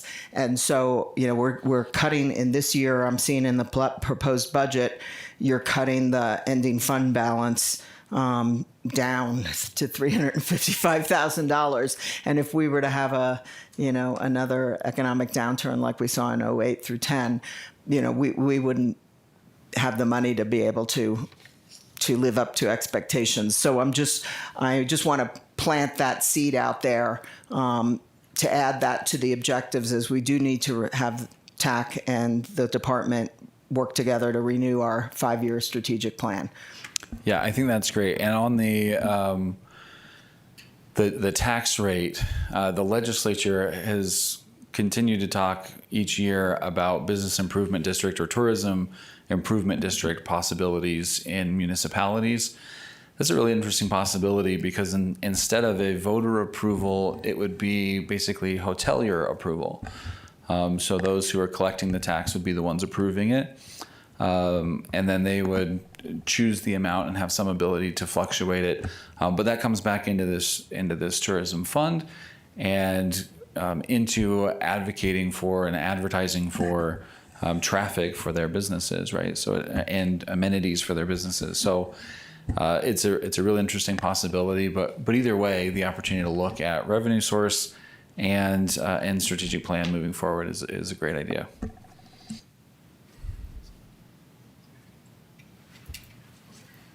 All right. Patrick?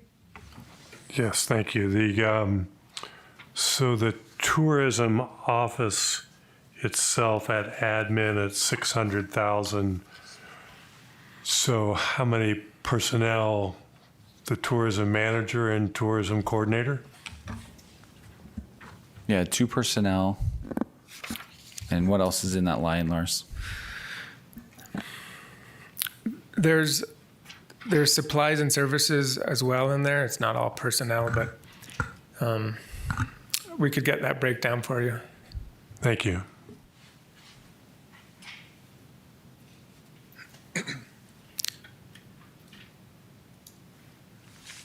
All right, good afternoon again, Mayor Pro Tem, City Council. Brandon Nunez, HR Director. I'm going to talk a little bit about our department. This is the People Department, the services that the HR department provides. What we try to do from from a mission, vision, and organizational goal standpoint is align our practices and programs with what the organization decides is our organizational goals.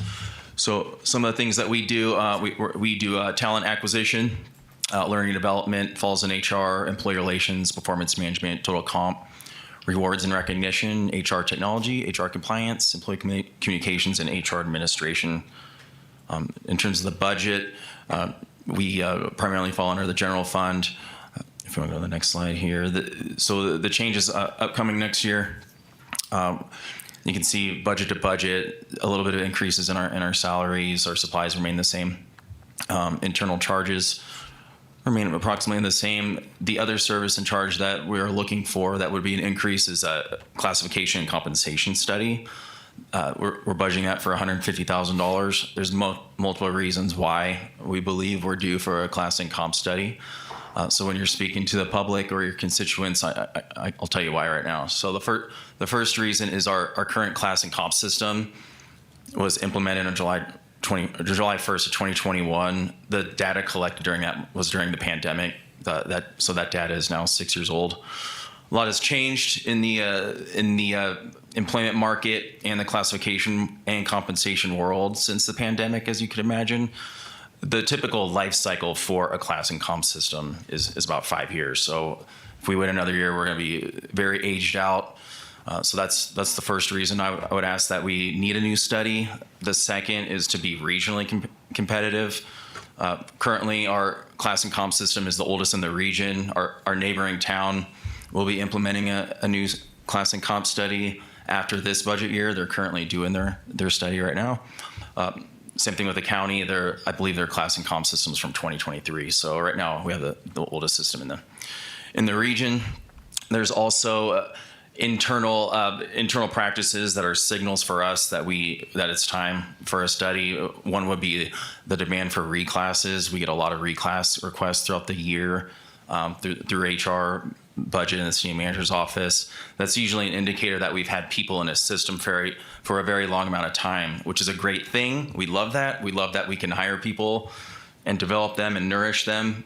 But what happens is when you retain people for a while and they acquire a lot of knowledge, skills, and abilities, is we give them more work. So over the course of 5 or 6 years, they've started to grow their roles and responsibilities, and we need to evaluate their job description and competitive pay. So that's the biggest service in charge right there, and I'm sure I'm going to get questions about that. So I'll pause right there.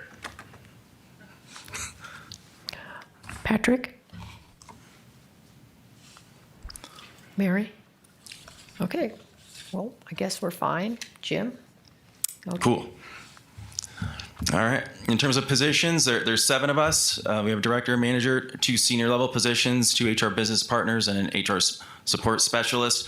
We call ourselves business partners because we like to believe that we work alongside everybody, and that's why the shift is away from an HR generalist or a representative to a business partner. I've been in HR 20 years, so I've been called a lot of different things, you could imagine. All right. So there's 7 of us. There's no change over the past couple of years. All right. Any other questions for HR? Sounds pretty good. Thank all right, you. well, thank you. Thank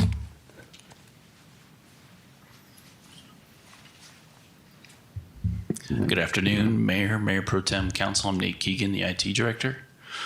IT is one of those things that's everywhere, but it's not noticeable generally. So if things are going well, it's like you don't have IT. If things go off the rails, you can't have enough IT. So it's a weird paradox to live in. IT is an internal service fund, so we're cost recovered across the organization, as you can see on the pie chart. Not a ton of changes for the upcoming fiscal year. There are some things that moved around in terms of software where we worked with finance about should IT pay for, say, Microsoft 365 for the organization versus individual departments paying for it. Same money, same outcome. Which piggy bank does that go to is what you're seeing here. Different changes there.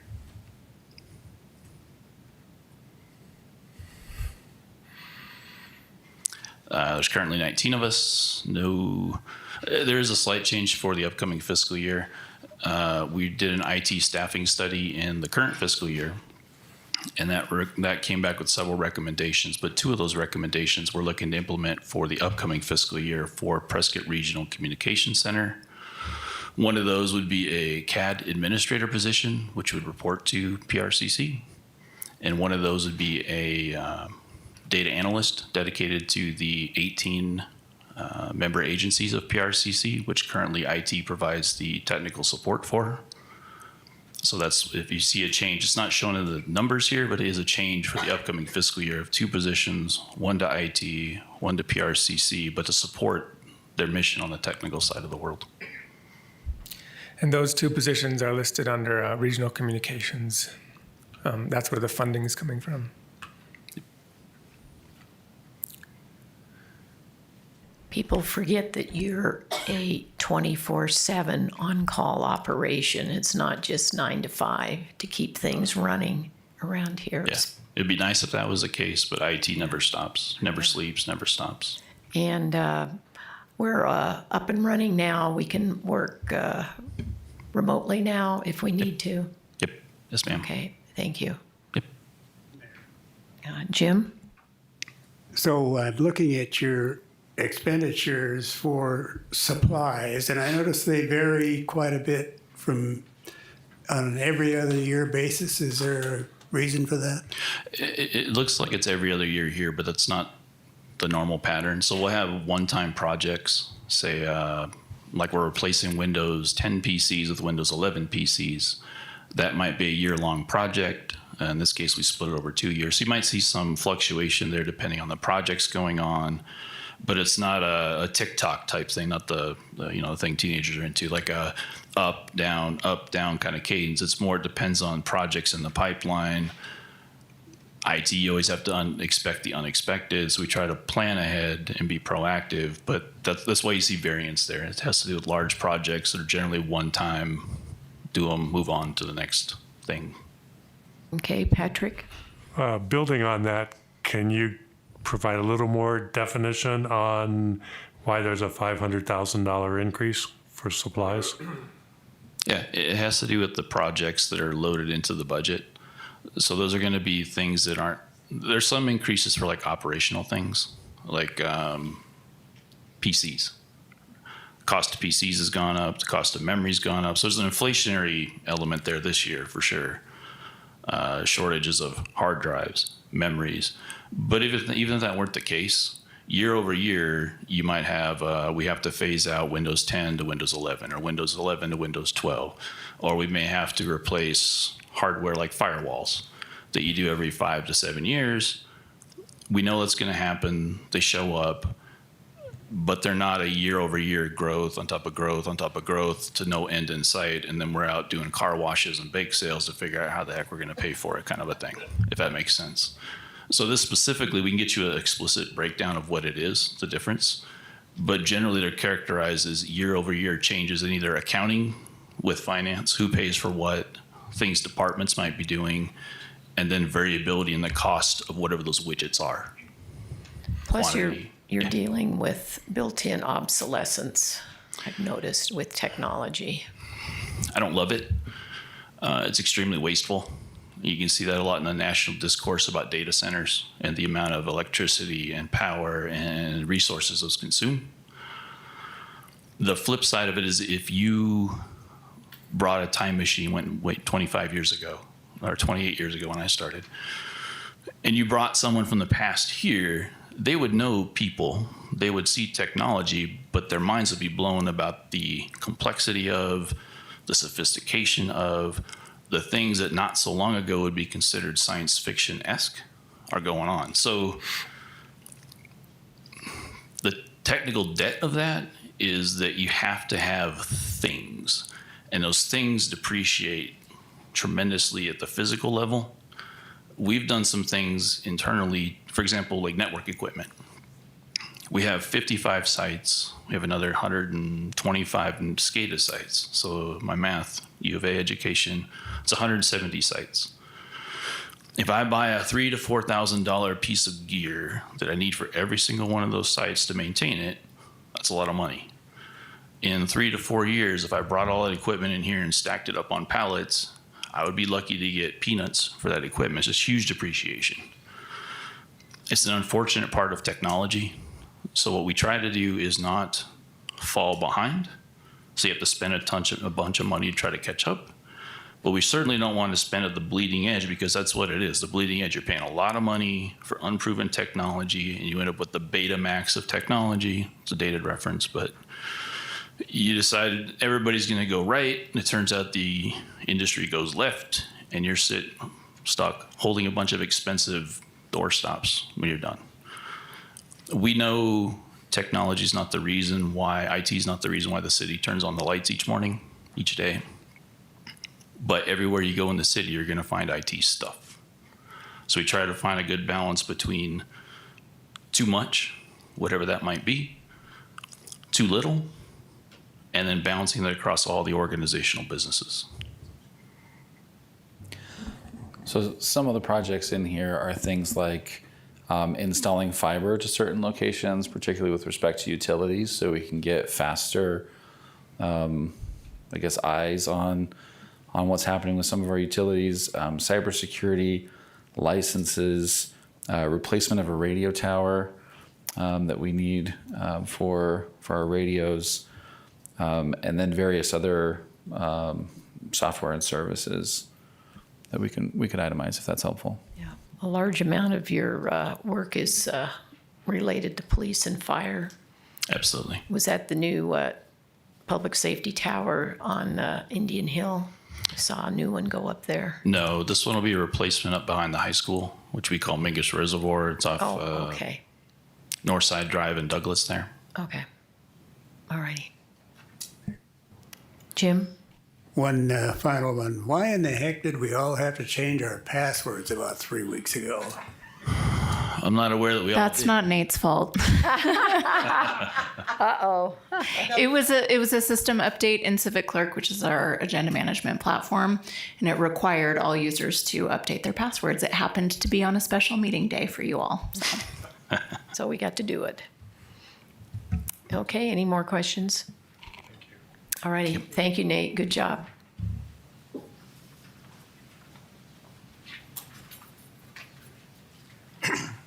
Good afternoon. My name is Patrick Gann. I'm the city judge.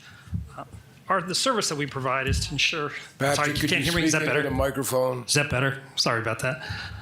I'm Patrick Gann, city judge. Our job is to provide swift and fair justice for everybody who comes to the Prescott City Court.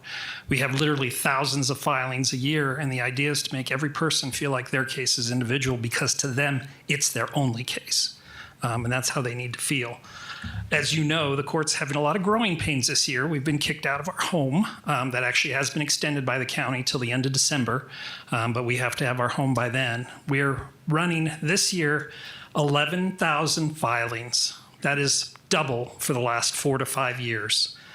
There's a couple of things I think that are factors in this. One is the growth of the Quad Cities area. Prescott itself has not grown, but the Quad Cities have. The other issue is the number of police officers. You see that there were 34 trying to add. We're 23 down still. They write tickets. They investigate cases. Those cases come into the court. We anticipate to have 12,500 terminations this fiscal year for the first time in about 5-6 years. We're ahead of the filings. Not sure how long that's going to last, though, because we're really short of personnel. We've had to pull, since I started, before the courts were deconsolidated, we've actually had to pull from the county to meet the mission, to open court that day and get things done. Right now, we have somebody on maternity leave. We had a couple people get sick. Our court administrator was answering the phones. Everybody else was in the courtroom. So that's why you'll see the number of new positions that we're asking for. I had originally asked for 4 clerks. We settled on 2 because we only have room for 2 right now until we move to the new facility. Can you give us some examples of the types of cases you Absolutely. handle? Felonies, misdemeanors? We're a limited jurisdiction court, so we're doing all misdemeanors. That means basically DUIs, domestic violence, city code violations, civil traffic, parking. Those are all the types of cases that come into the court. Some of them are state statute. That's the 13, that's the criminal code. 28's the traffic code. And then, of course, the Prescott City Code. Those all get cited into our court. The prosecutor's office, you'll hear from the city attorney, they're looking to add a prosecutor this year. That's good because as we're moving these cases, right now, even though we are closed more cases than have opened, we are still having to set out at least 90 days for a jury trial. That doesn't meet the time standards of the Arizona Supreme Court.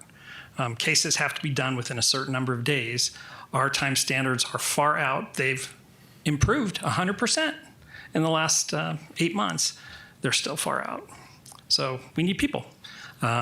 This year, you'll see that we added the city judge. Until this, it was a part-time position. I'm now full-time.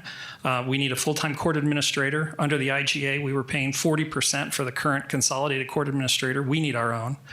And then we're adding 2 clerks. And the reason there's 3 security officers is in there would basically be 2 security officers and 1 bailiff. Bailiff is typically in the courtroom, and they could help back up court security. Court security, the reason there's 2 is so that if something happens, there's a backup plus AOC requirement so that they have to walk the building every hour.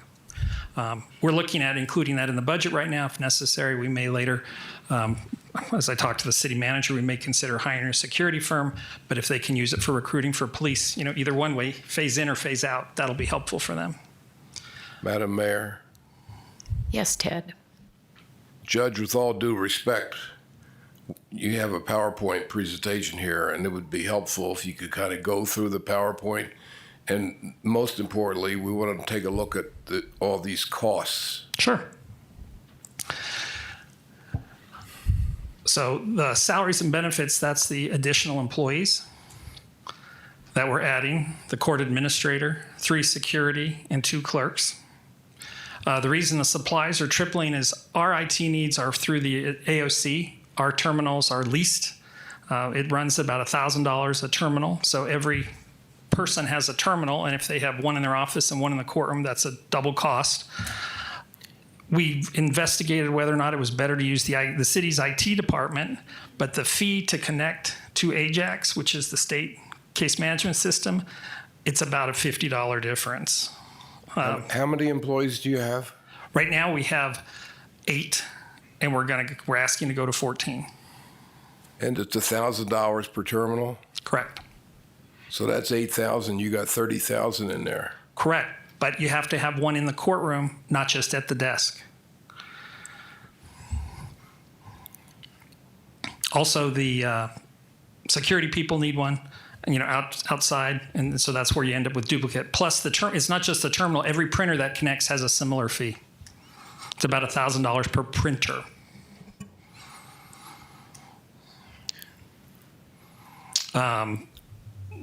That's for the operating. That's why that's such a significant increase. And of course, the capital outlay, that's the build out of the new courthouse.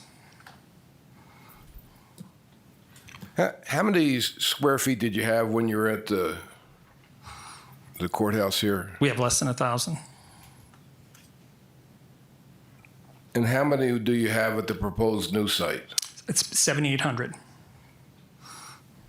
And the goal there is to have a full-size courtroom and a smaller, what we're calling hearing room. The reason it's a hearing room is it won't have a jury box. When we talked to the architect, we discussed the fact that make it later on if we could put one in there. The reason for that is, and included in the budget in terms of some of the other fees, is to have a pro tem judge at least a couple of days a week to help clear the backlog of cases. So when you're in the courthouse, you had 1,000 square feet. You used the courtroom of the courthouse, so it's 1,000 plus the courtroom. You didn't have your own courtroom, did you? Yes, we are in the overflow courtroom of Superior Court. So you did all this with 1,000 square feet? Correct. I'm really having a struggle how you have to increase it by 7 times, pushing 8 times. Help me understand that. It's the number of cases that we're handling. We're running the court all day long, 5 days a week.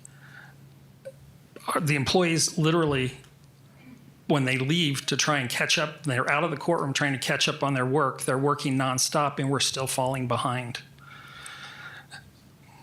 So to alleviate that, we need more people. More people require more space. The idea would be to have 2 courtrooms so that we could have one doing just trials at least 2 or 3 days a week. That's the only way we're ever going to get back within time standards.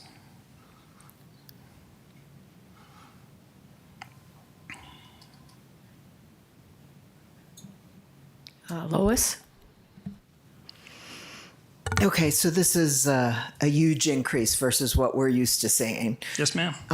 And so the question is because I don't know courts like you know courts all over the state. So help me understand, how do we increase income, revenue? Well, one of the things, and it's most important to remember, I actually was at a meeting this morning with the Supreme Court talking about this, and I'm sorry to be the bearer of bad news, but I think y'all know this. Courts are a losing proposition for any entity. We don't make money, we cost you money. That's the way it is across the state. And if you are concerned about why that is, I'd suggest reading the Ferguson study, where the police chief was actually setting the fines in that case. And it created a lot of issues for the DOJ. One of the ways we've increased revenues, of course, is we have the civil docketing fee, which was $45 per case for every civil matter. The issue with that is, on top of that, you have the surcharges. So it wasn't, as in the presentation we did in January, it wasn't just $45 that got added onto somebody's ticket. It's $80.55. So that's one way. Also, certain cases would not have captured that fee. For instance, if somebody chooses to go to defensive driving school, that's a diversion. They don't ever pay the civil docketing fee because there's no finding of responsibility. So what I did was I increased our defensive driving by $45 to capture that. It put us a little bit higher than the other people in the county. We're not the highest in the state, but the idea was to make it equal for everybody. Other things in terms of revenue, we've also gone back. I'm looking at the city code right now as a result of the civil docketing fee. The city code actually lists certain offenses have mandatory minimums. The last time that was reviewed that we can find was probably 2018, more likely 2013. I'll give you an example. Some of the things say it's a $20 minimum fee. In 2018, the surcharges were 82%. They reduced it to 79%, but they added additional assessments. The additional assessments were $30. Well, the way the system works is the state, because it's their computer, they make sure they get their fees. Their percentage comes off the top. If you go down and look at a receipt, the $20 minimum fee we're supposed to get by city code, we were collecting $11.70. That's no longer the case. As of May 1st, it's been published on our website. It's what it says in city code. We didn't increase them, it's what the code says. So that's one way that we've increased it. The other thing that we found is when we went through the budget is there were some fees, some revenue that was not being captured. It was actually being attributed to the police department as opposed to the court. How much did we decide that was, Lars? About 300,000? I think it was about 300,000. So is there more places we could be recovering some costs? I understand this is a losing proposition. Well, yes, ma'am. I'm sorry, I didn't mean to interrupt. No, that's okay, but I want to see where else can we think about. We do try and also get back public defender fees. When we have people fill out a financial statement, we can charge them. You know, there's typically a minimum of $25, but that's adjustable because we do pay our public defenders by the hour. There's currently a statewide examination of public defenders and their contracts and how they're compensated. So we have been charging those. Just so that you know, like everything else with the state, there's currently a bill pending before the legislature that would eliminate our ability to capture any of those fees, including our civil docket fee. We'll see what happens. So where we have, I have the posting of the fee schedule that is, and I was glad to see you have some fees there. And I'm wondering if it's possible, like some of the other departments added the CPI of, you know, another 1.2%, which adds $1 here and $1 there. Is that possible on your fees? It is, but you have to remember that only certain fees come to the city. So like the civil docketing fee comes directly to the city. Parking fees come directly to the city, which is why I made that a priority to adjust those immediately to what they were in city code. Some of the other fees, the big portion goes to the state. And remember, on everything, there's a 79% surcharge. So if it's $100, let's just make it $200, we double it. Well, it doesn't become $200, it becomes $360 because of the fact that you have to collect the surcharges. And those fees don't come directly back to the city. We get a portion, but we don't get them all. Patrick? Yes, thank you. Well, I'll ask the most recent point you made about $79 surcharge. What is that? 79%. 79%. It's a fee imposed by the legislature for different services. Part of it was for prosecutor training, then it became defense attorney training. At one point, it had risen as high as 82%. In 2018, the legislature adjusted that and said we have too many fees, so they knocked them back down to 79%. There's a victims' rights fee. There's some other percentage that go in there.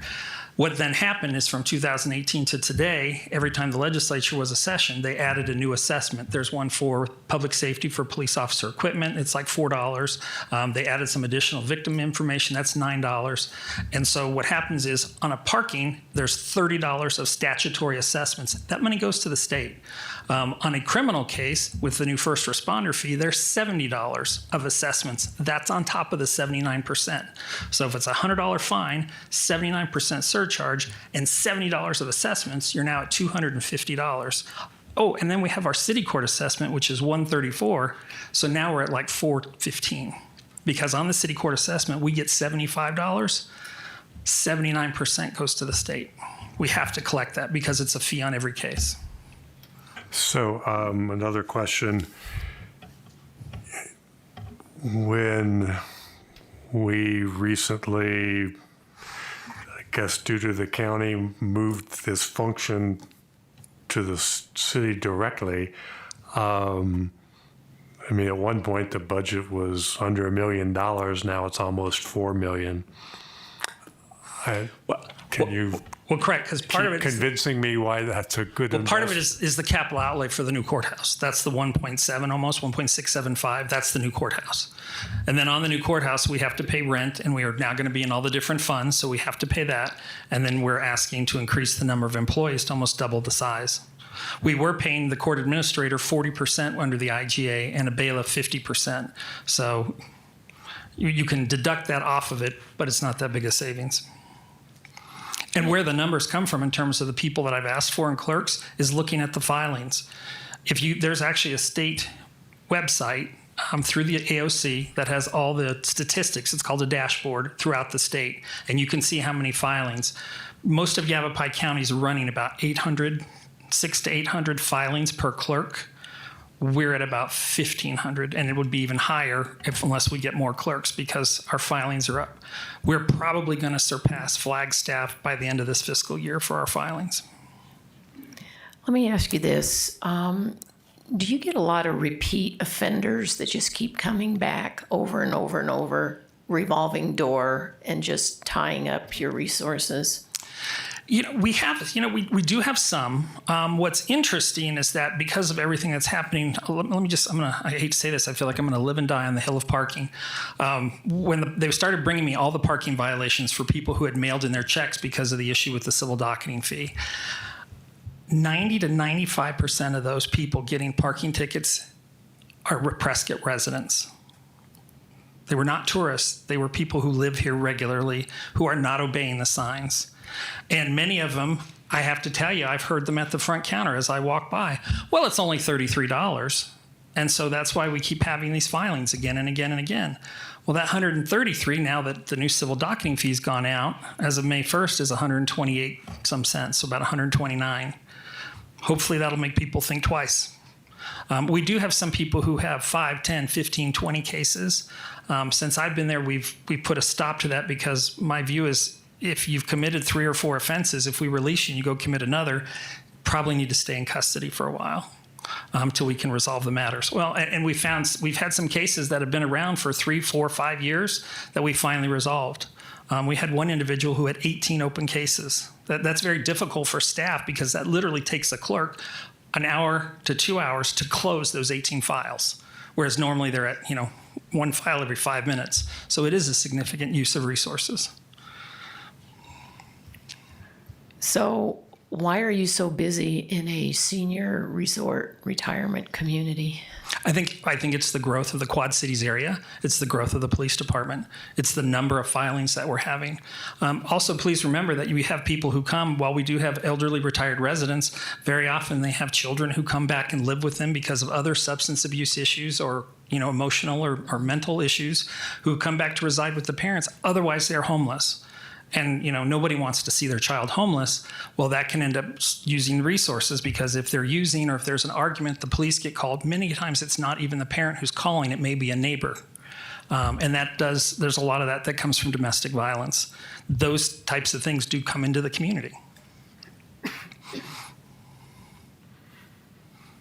Plus, we also have our Veterans Court. We're getting, because we have the veterans, we have a lot of resources with that, and that's restarted again. And we actually had graduated all but 3, and I think we're up to 13 again now. They just, because we have a lot of folks who can use those.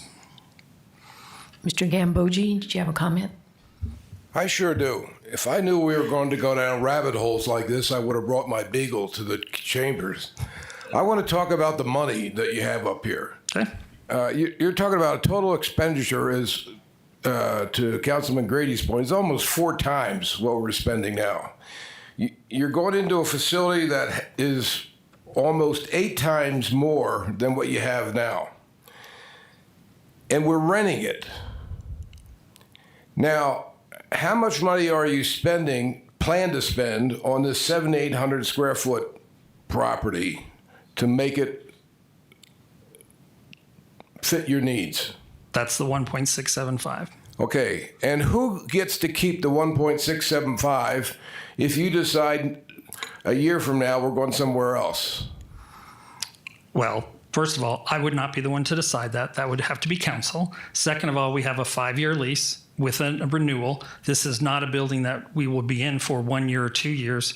The idea is that hopefully we'll be in this building for 5, 15, 20, and that within 2 or 3 years we can actually purchase it. Who owns the capital improvements you're suggesting here? Well, the city does, because out of the capital improvements, some of those things are not permanent improvements. For instance, the connected court. At the end of 5 years, the leash is up, and for some reason we decide to walk out. Where is that $1.6 million? Who keeps it? Well, it depends on what the items are. If it's a connected courtroom, we unplug it and take it with us. I'm really struggling with this budget. Mr. Gehring? Judge, how are you coming on the new remodel? What's your status? We met with the architect last Friday in terms of trying to get a floor plan so that we'll have the build-out costs. Tim Legler with Facilities is here if you have specific questions for that. Thank you. And Lois? So I'm going to build on Kathy's question with this retirement community. I know we have a lot of bad drivers. However, I'm trying to figure out who else is going to help us if we were to go get some funding for some help from some other government entities who have put a jail in the middle of our neighborhood and are going to go to the voters soon and ask to grow that jail. So I'm worried you'll have enough square footage, but you're going to need more bodies. And so I do think there's something to be said here about us having a meeting with our county counterparts to figure out how do they help us with the sales tax that we're sending in their direction and all the needs to grow our police force, now our court. I mean, this is, I agree with where Ted is. I was dumbfounded reading this. I'm still dumbfounded. And what I think would really help, and I don't know if we have the analytics, is to really understand the breakdown of the cases, like just for 2025. What's the stories? Does it all relate to drugs? Does it relate to alcohol? Does it relate to ripping off old people and scams? Like I want to get to the how do we do something about this to reduce it, as well as ask others who are helping our community grow in unsavory ways to help us also. So I hear you, and I understand. We are now what the busiest municipal court in the state? No, we've gone from, we were 23 5 years ago. We're now 16, and we're going to surpass Flagstaff, I think, this year. So we'll be number 15. We may jump as far as 13 based on filings. So we have a real problem. We can provide a report that actually shows each case filing, what it is, and the terminations. It's broken up in things like domestic violence, shoplift, DUI. Yeah, I kind of feel bad that I didn't know about any of this when we went out and sold Prop 478, because I would have bundled all of this into, the police can arrest them, But where do they go from there? but where do they go from there? And I don't think we really thought this all through because it was out of sight, out of mind over in the county.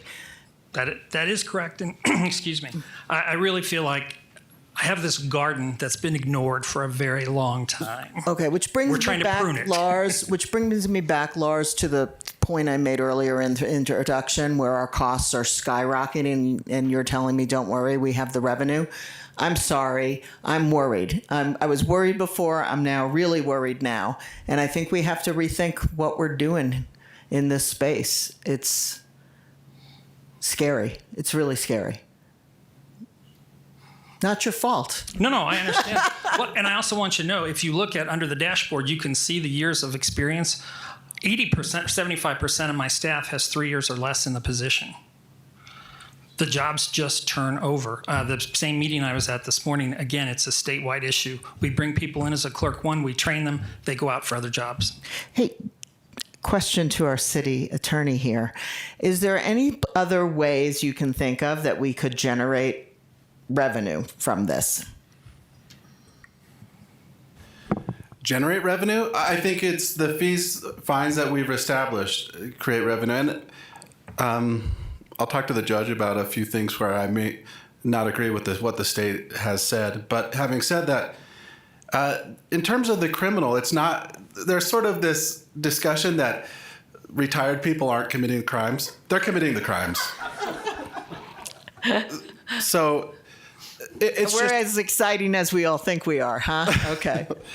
I think the judge could give you stories, but there's more stories than you can imagine of retired neighbors fighting each other, retired people getting into accidents and fighting each other, retired neighbors at Costco fighting each other. Retired neighbors getting in accidents, driving away. Yeah. So it's across all ages. There's not a situation where young people are getting crimes and the retired people are observing and paying for it. It's pretty evenly split.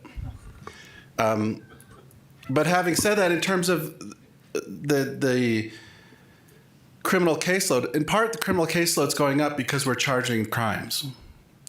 And so we have an easy solution. We could just stop charging things, which is sort of what Flagstaff's doing. That's why they're moving down. But it's just a function of law and order is important to the people of Prescott. We will charge those crimes because it's important. It improves over time, and people across all spectrums are the ones committing those crimes. I think there's a few things we can do in terms of the recovery, and we can talk about that, but there's no silver bullet. Well, a lot of this is due to growth. We've grown, and I think we need to invest in our courts to keep up with it.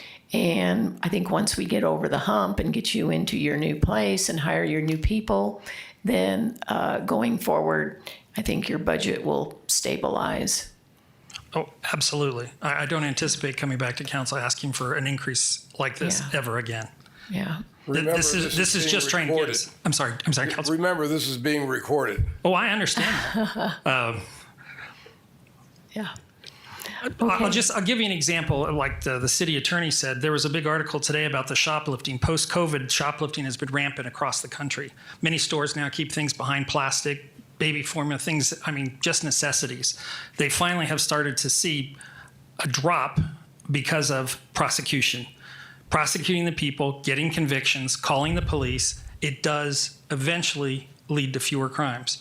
If you don't do it, it just increases. And that's why all the people are moving here from California, because there's no prosecution over there, because you can walk out of a store with merchandise that's $1,000 Or less. And or less, some and jurisdictions that won't even file. they just load up their shopping cart and away they go. Right. And people don't want that. That's right. So we don't want that here in this community, and unfortunately, it's not going to be cheap.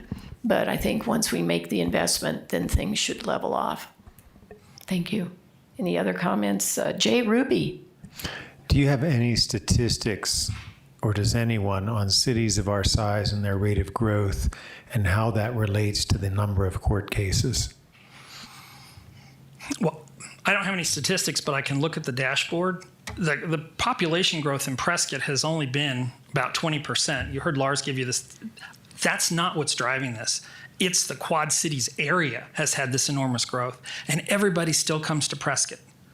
They come and do business here. The county courthouse is here. The not downtown, the nightlife is here, and they're coming here to do business, and that's what's bringing the cases in. So this is really a regional driven problem. It is. That we're bearing an extra burden on. Yes.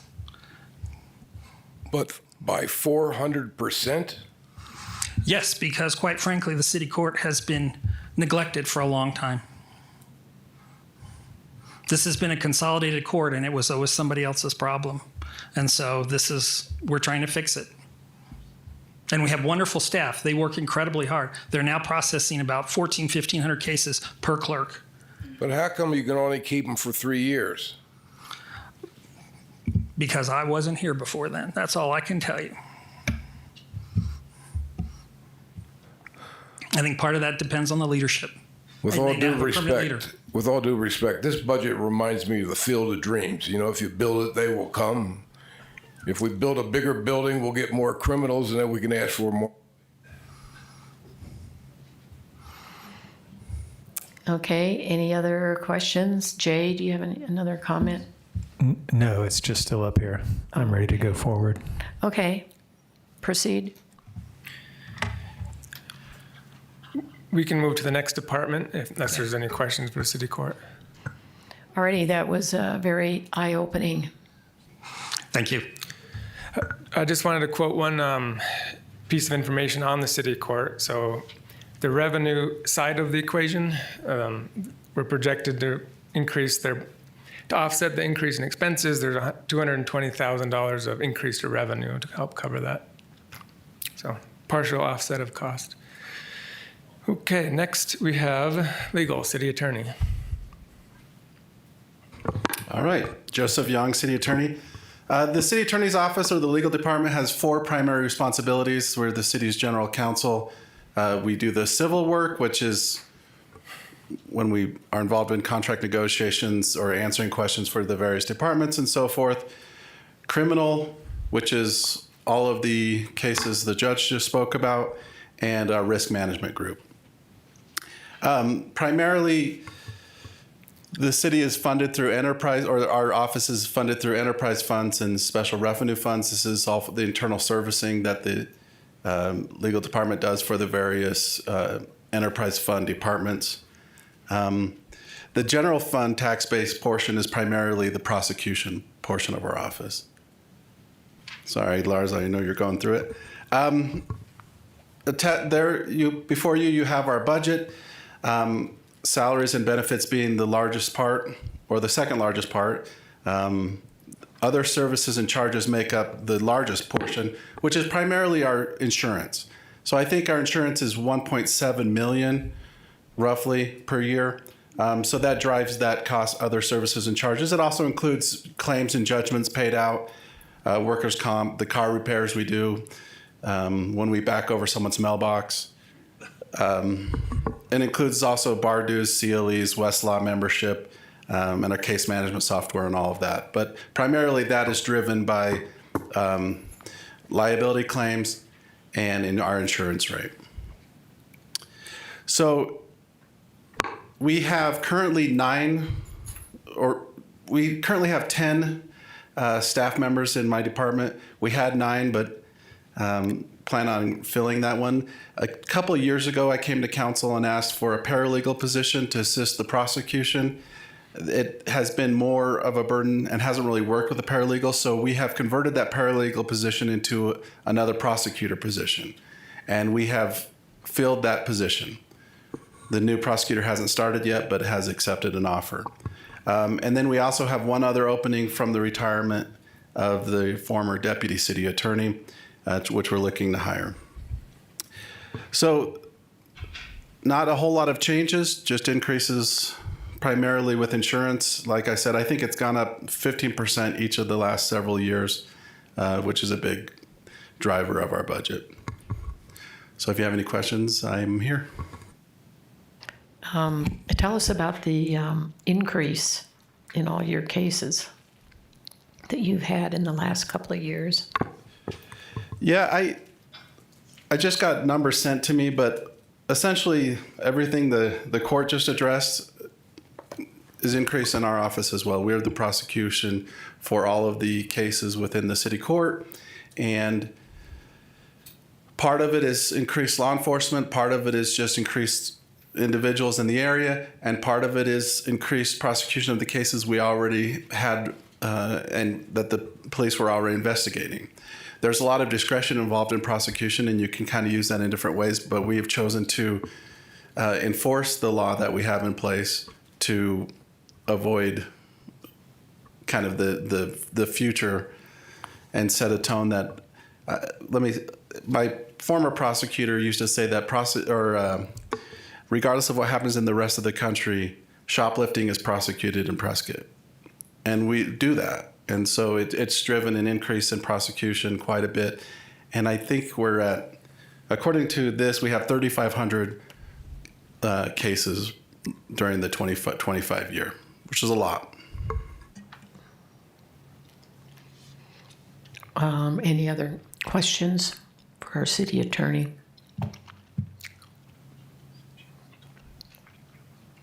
Okay, thank you. Thank you.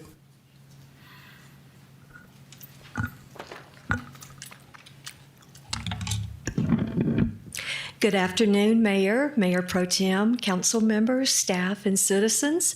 I am Melissa Orr. I am your Prescott Public Library Director, and I'm happy to go over our budget and information today.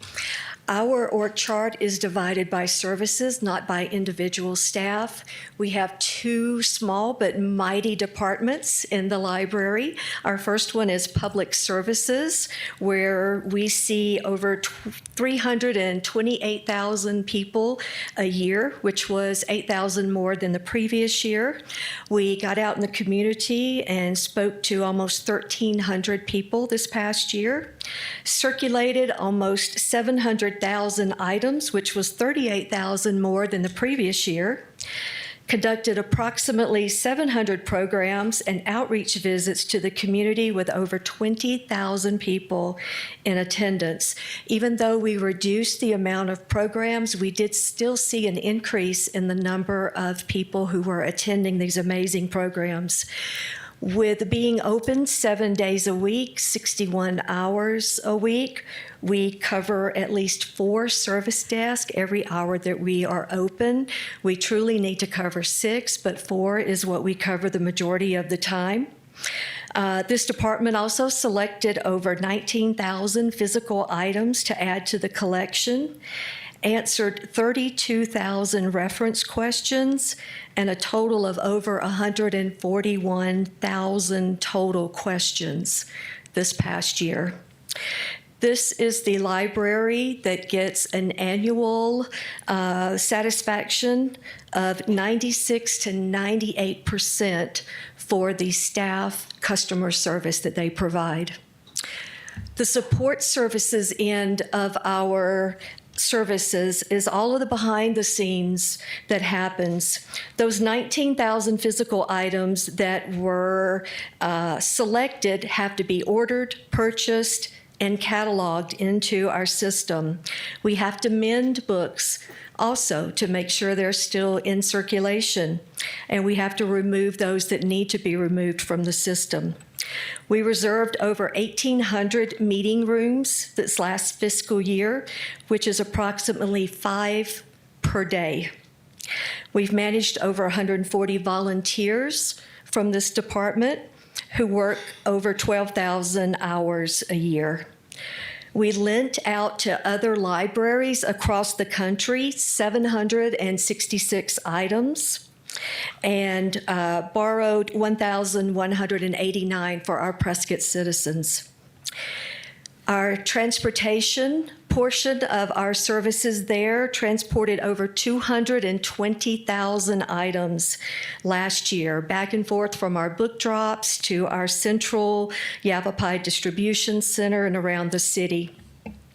We have our own internal small building maintenance department. There were 223 work orders last year, and the library maintenance staff processed 165 of those, which was 74%. This includes issues with plumbing, doors, locks, lighting, electrical, vandalism, and so much more. Imagine again, 7 days a week we're open, so we do see a lot of things that happen to the library. The cleanliness of the building is second only to the customer satisfaction we receive each year. So I wanted to brag about the library a little bit. Next slide, please. Okay. Our funding, the library, as you saw in previous slides, is 5.7% of the city's general funds. 86% of our total budget does come from the general fund, but approximately 71% of that is personnel. As Lars has alluded to earlier, it takes a lot of people to keep the city running, and especially the library. The Yavapai County Free Library District percentage is 13%, which is actually closer to us receiving about 8% back of what our Prescott citizens put into the tax levy on an annual basis. And then lastly, our general fund, we do charge. We don't like to, but we do. But if there's fines and fees, room rental charges, lost items, general fees, those things add up to the 1%, which is about $26,000 from last year. And again, one source that's not on there, but to be aware of for our citizens and for everyone here, is that our friends of the Prescott Public Library pay for all of our programs, supplies, and any equipment that we need beyond the funds that we have here. Okay. So looking at our budget, we have our budget, then we had our projected. So I wanted to give you some reasons why it's going to be different. We're going to have lower in salary and benefits because we had a staff member retire after 44 years. So as you can imagine, she was at the top of her range. And we had a lot of turnover this past year. So there were savings there in that. Supplies, we have almost $80,000 in gift funds that are not needing to be spent this year that will go into next year's funding. And so that's where you'll see that located. Other services and charges, we were supposed to have a lighting conversion project from changing out ballast to direct wiring. The company that we were going to use went out of business, and so our amazing facilities department taught some of our staff how to do that, so it really ended up costing some supplies as opposed to service along the way, so that was great savings there. And one of our subscriptions, OCLC, reduced their annual cost because we are a long-term customer, so we were able to save $13,000 in that area as well. So the last one there is the capital outlay. Council last year, sorry, if you can go back one, I'm so sorry. If you'll see there, you guys approved $160,000 for us last year, and this is from our budget where we were able to have impact fee funding. There's about $500,000 that had been collected prior to the fact that it's not being collected any longer, and we had asked for $160,000. One of the projects was to get the mobile pods that we have in the library, and the other project was to expand the third floor so that we could have a room that could be combined into two to have a larger space for our public. So if you can see the projected, the $63,000 is for the two pods that we were requesting. Those are in and ready to go, and they're in a high use at the library. The remaining funds will go into next year's budget and is part of that $470 that you see in our 26-27 budget. And if you look again, this is the same as everybody. Our salary and benefits are going up, of course, because of the COLA and the merit. We have a decrease in the supplies that we were asking for because we had bought a lot of technology and equipment to keep up with the demand that we had at the library, so we don't need that this upcoming year. We have internal charges that are going to go up just like everyone else. There's no change there. And other services are going up because of additional expenses like library subscriptions, software maintenance, utilities, and online resources. Our biggest request and biggest reason for it being $4 million is going to be the capital outlay of $470, which I'll address on the next slide. Okay. $250,000 is now the requested amount to complete the third floor remodel. Again, the funding is already there. It's been there from impact fees that were originally applied for and received with the library department. So we're asking to finish that up at $250,000. We also need to get an automated materials handler.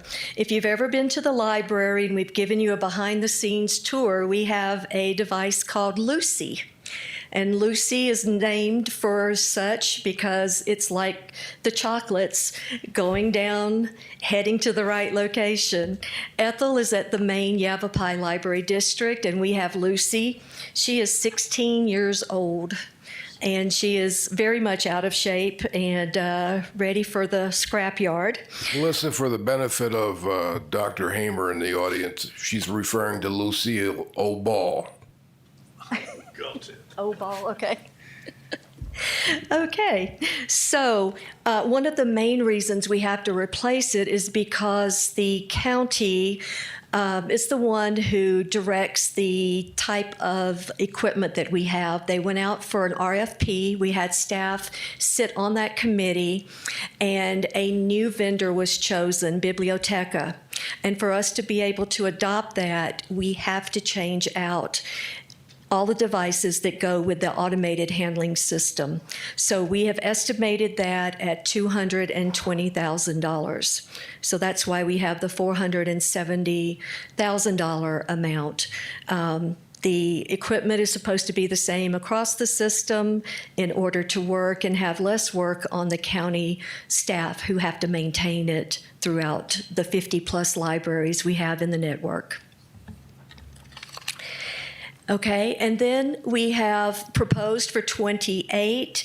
We are one of two departments, I believe, that needs to have an elevator replaced.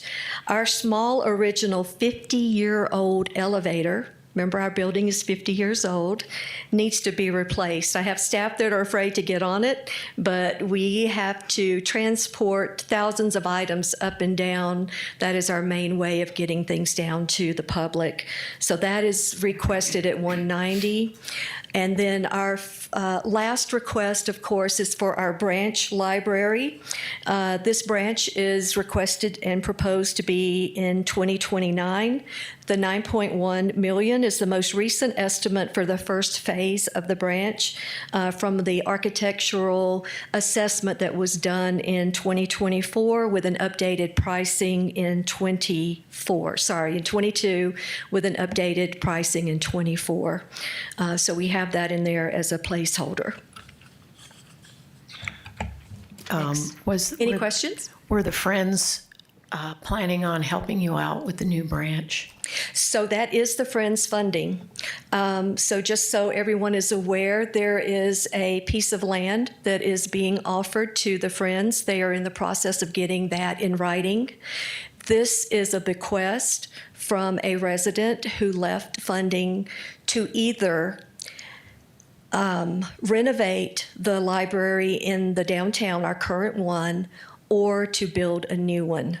And the Friends have been working with staff and city management, and the decision is to have a brand new public library added at some point in our future. That is very exciting news. Yes, it is. Congratulations. Thank you. Okay, lastly, we have not added in 5+ years, any additional staffing.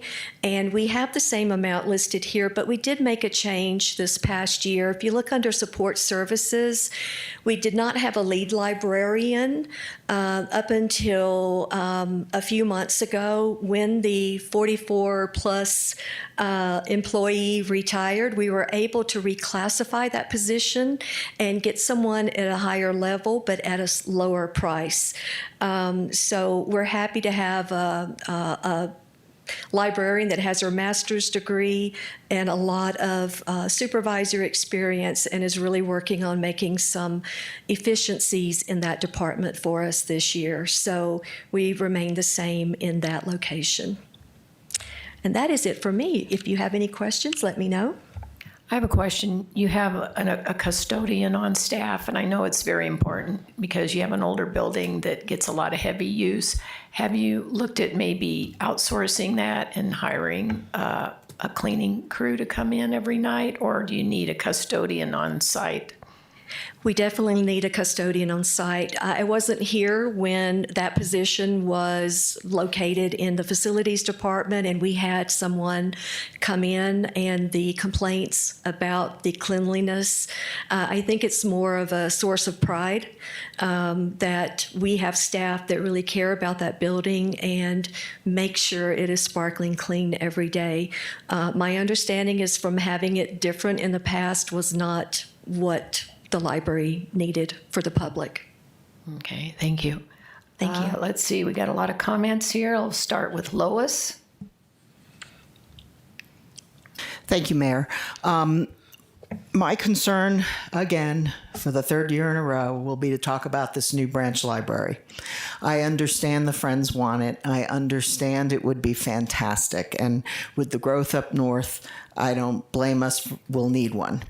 But my biggest concern is that this city pays a lot of money on their property tax bill to the Yavapai County Free Library District. And they keep taking that money away from the Prescott Public Library and building small branch libraries all over the county to service a population that wouldn't come close to what we would be servicing if we had a branch library up north. And so, you know, we can't keep going back to the Prescott taxpayers again and again and again. The Friends would help us with the start, but, you know, double the costs over time. You said those were just phase one.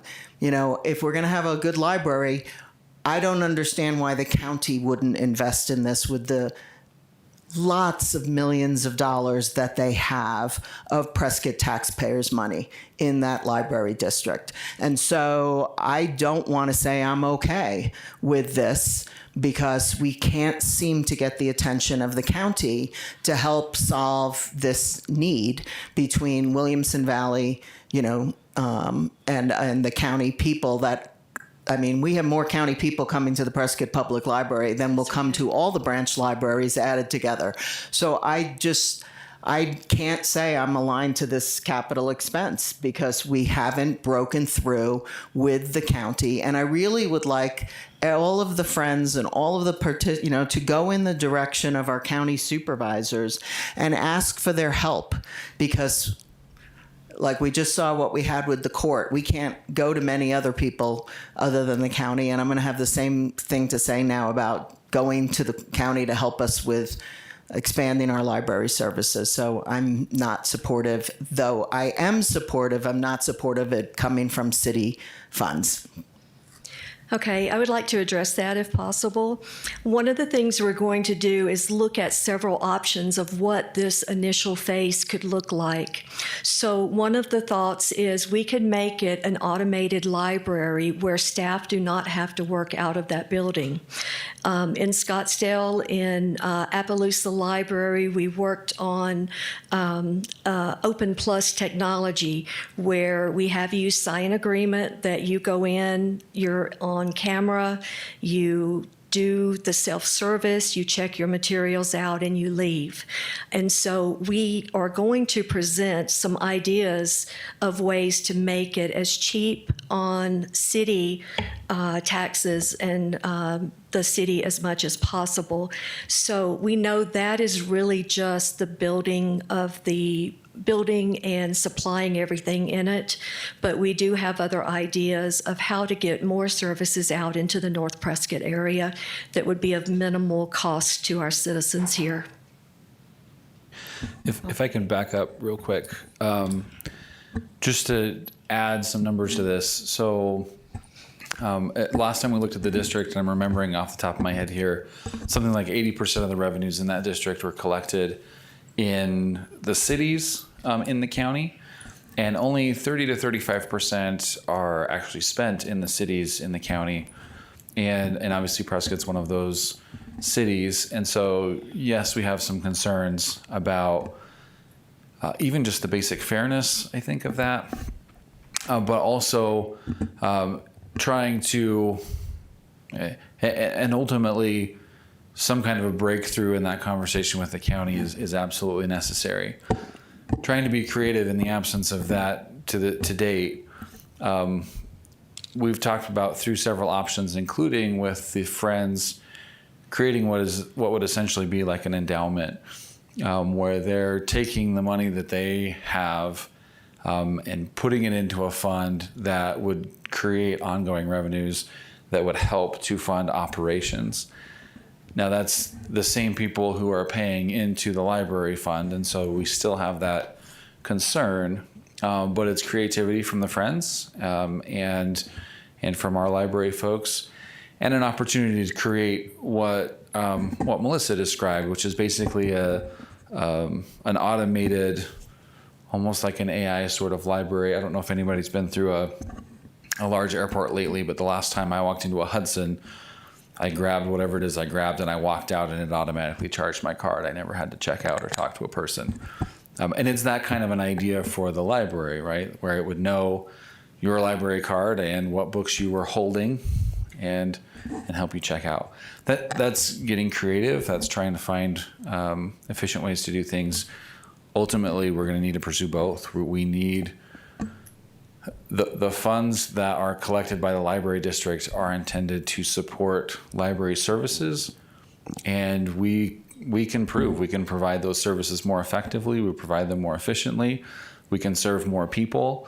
And on this topic, one other just sort of thought, not to pick on anybody who's in an unincorporated area. I've been a county manager. I've worked with folks in those areas. But if you move to a very rural area, you're not surprised when you wake up in a very rural area. And so you have a plan. You know that every week or every month or whatever your rhythm is, you're going to come into town and you're going to go to Costco and you're going to go to the doctor and you're going to go to wherever else you got to go. And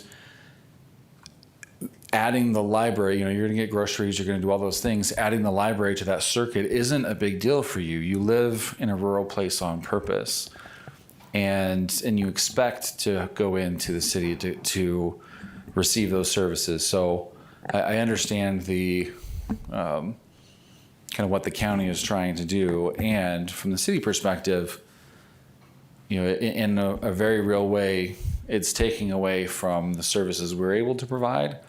And in some cases, providing the same services just at a much higher cost per patron. So we'll continue to have those conversations with the county. We've continued to encourage the Friends to have those conversations with their supervisors. And this is intended as a way to keep moving forward regardless of what the county decides to do. Okay, thank you for that clarification. And now we have Mr. Gambogi next. Great presentation, Melissa. Thank you. It's money well spent. I want to ask some questions, though, kind of level set. Earlier in your presentation, you referred to 300,000 visitors per year at the library, roughly. So if I'm going twice a month, that's 24. I'm making 24 of those 300,000, right? Correct. Okay. It's not individuals, it's the accumulation of everyone coming and going. Okay. Many times in city council meetings, I'll use the same old phrase, which is, this is not a binomial, it's a multivariate. It's not the fact that there's a library up north, it's the fact that if the library is up north, then people don't have to drive down 89 and they don't have to drive down Willow Creek. And I think we discussed this like a year or so ago. I did a calculation or something like, what's that? Yeah, and I think it's like 150,000 less cars in a period of a year that come downtown if they're only using the library. And then, it kind of reminds me of a debate between Adam Smith and John Keynes. In the world of capitalism, if someone wants to give money to the library, I don't think it's the part of the government to say, no, you can't give money to the library. We want to use it for something else. I think I've lived in 15 different communities. I've never seen the enthusiasm for the library like I see here in Prescott. I mean, these people just love this place. And if they want a library up north, I don't have a problem with putting a library up north because it has less traffic downtown, and people can donate the money the way they want to donate the money. So, great presentation. It's money well spent. Thank you. Thank you. I have to agree. We have a pretty fabulous library, and I've had people tell me that's when they were thinking about relocating to Prescott, that was one of the things they looked at was our library, and it brought them here. Any other comments before Melissa sits down? Okay, Mr. Gehring. We're all assuming that this new site for the new library is up north someplace. Where exactly is it? We're in the process of working with the Friends. They have been for several years talking with the James family to get a piece of land close to where the new fire department location is going to be. So at the Phippen Roundabout is the current location that they're looking at. All right, thank you. I like libraries. My mom took me to the Carnegie Library when I was a kid. Love it. Any other questions? No, I think we're done. Thank you. Thank you. Now, fire department. All right. Good afternoon, Mayor, Council. Holger Durr, Fire Chief. Let's get right into refreshing a little bit of the conversation we had on April 14th during our public safety study session. What you see here is our 4 divisions and 16 programs. And I want to really commend our partnership with finance as well as our internal folks. Kristen Qualley is in the room here. We've been working on this for the last 3 years to, in essence, assign every penny and every dollar in the fire department to one of these programs, which then also directly connects to performance management and performance measurement, and that's obviously very important to us. That's no mystery. Next slide. Our funding sources, one thing I do want to point out here, again, this is not new information, but tribal contract. We are the fire department under contract for the Yavapai Prescott tribe. And that is a very collaborative and productive relationship. This has an escalator in it that escalates every year to account for the cost of increasing services. I believe that escalator is 3%. And again, we do enjoy a very, very good relationship there. Next slide. Our expenditure summary, again, also within materials that you've been offered, yes, we have had a couple of increases, and I do want to make sure that I call out a few things. For instance, we have seen a significant increase in the cost of our other services and charges. Those are things like software contracts, but also the other additional costs that are now being realized because we've added, with your permission over the last 2 fiscal years, 10 firefighters as part of the public safety tax initiative. Those new firefighters have PPE costs, so outfitting them, upfitting them, sending them to class, and those are all partially in those line item increases that you see there. The other component, the capital outlay, I do want to call out that is a blend between PSTI initiatives as well as our regular CIP that I'll be discussing here in just a little bit. And then I do know, Mayor Pro Tem Fruworth, I will definitely address some of the questions you had earlier regarding the increases. Next slide. This is our capital project pipeline for the next 5 years, as well as some of the future out years that you see there. The primary thing there is the Public Safety Training Center that we can discuss separately, but obviously the much more important items are in the fiscal 27 proposed budget and the following years. The majority of that money is public safety tax initiative fire stations. The relocation of Fire Station 73, the significant remodel of Station 72, and then of course the addition of Station 76, as well as the other regular capital that we carry in the fire department. And next slide. This is our personnel overview. The only change that you see is what we discussed earlier in the presentation, which is the addition of the emergency manager. And I would be happy to, of course, expand on that point as well. The other thing that you see here is a reorganization to some extent. It's not really a reorganization, it's actually an alignment that reflects that structure, the division structure that I discussed at the beginning of this presentation. So we're now really trying to align true costs and with those cost centers and those service centers, which is the evolution and the maturation of our budget. And next slide. Oh, that's the police department. All right. That's the end of that. Now let's get into public safety tax initiative. Mayor Pro Tem Fruworth, if you'd entertain, I can discuss a little bit about some of the cost increases. Mayor, is that an appropriate time to do that? Okay, so first of all, there's a couple of things that I do want to highlight.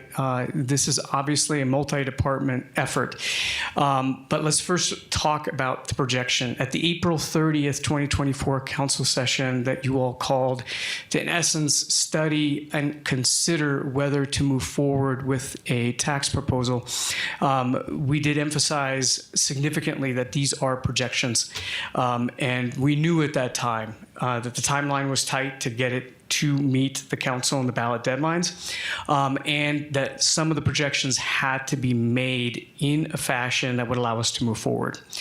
I can tell you a few things about the project list that you see up there. So first of all, at that point, land had not been identified for where these stations were going to go. We had 3 sites that we were looking at for the potential for Station 76. That's just one of the factors. Station 72, the station on 6th Street, at that time, we felt that it was important for us to consider a significant remodel. After we've engaged the architectural firm that we hired as part of the 478 funding, we learned that that would be fiscally irresponsible. And in essence, Station 72 had to be taken all the way to the ground to rebuild. That, of course, changes the funding assumptions. The other component of this is the capital costs at that time were all assumed to be accounted in the first fiscal year. If you remember, we had immediate needs, intermediate needs, and then long-term needs. And those were all considered to be in that first year as part of the initial assumption. And of course, as we now have seen, they start spreading out over those capital years. The other component of it is it was a projection based at that time on the information that we had available. Once we've engaged with the architect, as well as had to go through the procurement process within city finance, posting an RSOQ, selecting a contractor, making sure it's in front of you for those decisions, does delay things past the projection that we had initially had. Those assumptions were that we would build it as fast as we can. One of the reasons why we have a 40-hour engine company in service right now is exactly to bridge that gap that you mentioned. The taxpayers expect us to deliver the service. You all gave us the staffing, and we are delivering that service with an engine company that's currently in service. It just does not have the brick and mortar building yet, but the service is there during the week, 8 to 5, to make sure that we start decreasing that response time. Another couple of items that I do want to cover regarding these additions is it assumed 14,000 square foot for each station based on a projection. We didn't have an architect at that time, of course, nor did we have time to hire an architect to get those projections. Right now, the initial build plans that we have are more closer to 17 to 18,000 square feet. We're in the process process right now of ratcheting that back down, but keep in mind, we were at a 14,000 square foot projection. And once we engaged with the architect, considering we're making a 50 to 75 year capital investment, we want to make sure we build it right and not to a assumption that did not at that time have that architectural professional expertise for us to really sharpen the pencil. The good news about that is that the cost per square foot, even though the square footage went up, the cost per square foot is within the projections that the initial projections did assume, which was roughly, right now we're at about $795 a square foot. It's still pretty good. The other things we're about to engage and bring to you a proposal for the contractor under the construction manager at risk CMAR process. So we're at 30% design. The reason why we are actually proposing CMAR is in direct response to some of the concerns that you shared about capital costs increasing. By securing a CMAR contractor now, it helps us offset out year expenses for those initial sets of projects. So 73's relocation, 76 new build, and the 72 construction. As soon as we have that contractor, unless we make significant changes, in essence, that contractor is held to that cost, even though it might be 2 to 3 years in the build pipeline. Speaking of the build pipeline, we were hoping we could get a station built faster than we can. The fact of the matter is in order to build it right, go through the plan review process, go through the design process, the reality is it is taking longer. That is for sure. That is something that doesn't, sit well with me either. However, again, that's why we added that company in service, so that the effective service that engine company would provide would be in service as quickly as we possibly could while we built the station correctly. That is an initial response to that. I recognize that there's also further assumptions that Lars can expand on in terms of how the financial assumptions were made. As you know, I'm not the finance director, so he can respond a little bit more directly to that. And then the other thing is, I did hear you on your recommendation and insight on making sure that we continue to build this storybook so that we are responsive to our taxpayers, and that's definitely something that staff level we've already started to talk about, because as these projects evolve over time, assumptions change. We're talking, not even talking about police on our side, tens of millions of dollars of capital projects over the span of about 3 to 4 years. That's just for the initial phase. Things are going to change during that. When you get a build lot, suddenly you recognize that it's in the right location for response, but it might be more expensive for bringing fill dirt or site preparation that we didn't anticipate at that time. That's normal, but it's on us to make sure that we communicate those changes in an objective way. I hope that begins to help, and I'm sure you have more questions about that. Madam Mayor, I have a question. Yes, Ted. Fire truck's been about the same size for a long time. So I'm asking this on behalf for Lois and the rest of the public. Wouldn't a fire station design be kind of standard by now? Well, by now, the last fire station, as we know, that was built in the city of Prescott was in 1995. Since then, the assumptions have changed dramatically. Have they? Yeah. Yes. One of those things is, for instance, firefighter health and safety. In order to make sure you have appropriate areas for decontamination, separating protective personal equipment from the living areas, those assumptions have changed. The base assumption of a 14,000 square foot fire station is definitely one of the beginnings. The other component that is being considered in this fire station that's very important to mention is that each one of the two new fire stations, the 73 relocation and the 76 new build, is being built with 4 extra deep bays because we currently don't have enough room to store our fire trucks out of the weather all the time. If all of our reserve apparatus are in, it is very likely that we might have to park one of those trucks outside. That's expensive, of course. When you're building a fire station, building the station, the bay itself, so the garage garage component is actually the cheapest square footage in the entire bay because it's one big span, as you know.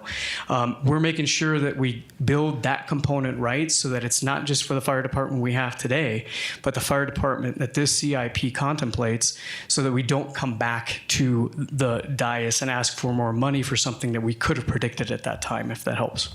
So, for the benefit of the residents that are listening in online, there have been a lot of changes on how you design a fire station, so it's no longer a cookie cutter design. Thank you. Yes. Any other comments? Okay. Oh, Jim? Chief, did the older designs have exhaust systems that evacuated? No. No, and to your point, that's just one example of many, many changes, including the fact that, prior to 9/11, we were a fire department that ran EMS calls. We're now an all hazards department that does technical rescue, all of the other services, hazard materials. That all takes floor space.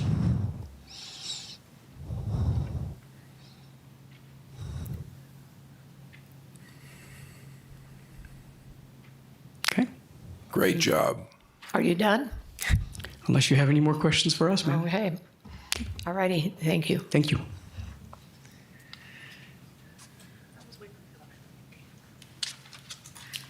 Hello. Last. Thank you so much for this opportunity to talk about our budget. As you know, our service is 24/7 emergency response to emergencies and standard calls for service to protect the life and property of our community, crime prevention, investigations, offender accountability efforts, traffic enforcement, collision response, roadway safety, education, community policing, special events planning, victim assistance, school and youth engagement programs, and emergency preparedness. So we do all of that within the confines of that chart up there. Of course, pointing out that while we kind of have the presentation separated into two different areas for the police department and also Prescott Regional Communications Center, PRCC is definitely part of our police department team and police department family. All right, so here you have our funding sources with the addition of the public safety tax added in there. We do have a small amount of grants that we do receive annually, and those tend to fluctuate, but this year we've got about $427,000 in that grant. The rest of our funding comes from the general fund, as you can see there. I'm going to try to beat Holger. We'll see if I can do this. Here's some highlights of our budget. As you can see, our personnel, services, salaries, and benefits, along with every other city department, has increased, but that's a direct result of the addition of the additional police officer positions that we have there. So that's that. We appreciate that, and we are eager to fill those positions. I'm going to see some increases in our operating supplies, internal charges as well, and since every director was asked those questions, I came prepared during my time in the back to talk a little bit about what that looks like for us. So we've got some additions of uniforms there. So along with those police officer positions, they need to be fully equipped. So uniforms, firearms, rifles that go with them, as well as their service handguns. So that does contribute to a large increase there. Additionally, we want to equip them with body-worn cameras, tasers, AEDs, those kinds of things that help them keep our community safe. So those are the increases that you'll see there. You can. So as far as our capital projects go, and I do want to just echo, I think Chief Dura really teed that up for me. Recognizing the exigency that our community felt and the support that our community showed us with the passage of 478, we too wanted to move as quickly as we could with this project and really start putting shovels in the ground and starting to see some progress. But what we learned and what I believe is the right thing for our community is to really plan the project out appropriately so that it is effective and efficient well into the future for our community. And so we really want to take our time designing it. We want to be thoughtful. We want to be strategic in which services we're going to move to that facility. And so our original projections, the amount has remained the same, but we've moved some of that funding around, and I'll just give you a quick example. So in the projections for 478, we did talk about remodeling our police department downtown. I think initial projections indicated about a $2 million remodel there, and we looked at it and we're like, we don't think we're going to need $2 million to remodel that building. Facilities does an outstanding job of keeping that building up in good condition for us, and so we wanted to move some of that money over into the capital to help build that new building. So things like that we were able to basically reprogram those funds as we look at building this building. And similar to fire, we're just about 30% done with the planning of that, and also in the pipeline to bring on a CMAR similar to how Chief Dura explained it to you. So in addition to that, we've got some firing range improvements, some radio tower upgrades, the addition of police vehicles that goes along with the additional police officer positions that we have, and replacing old vehicles as they come along. So that's where you see our major capital focus is.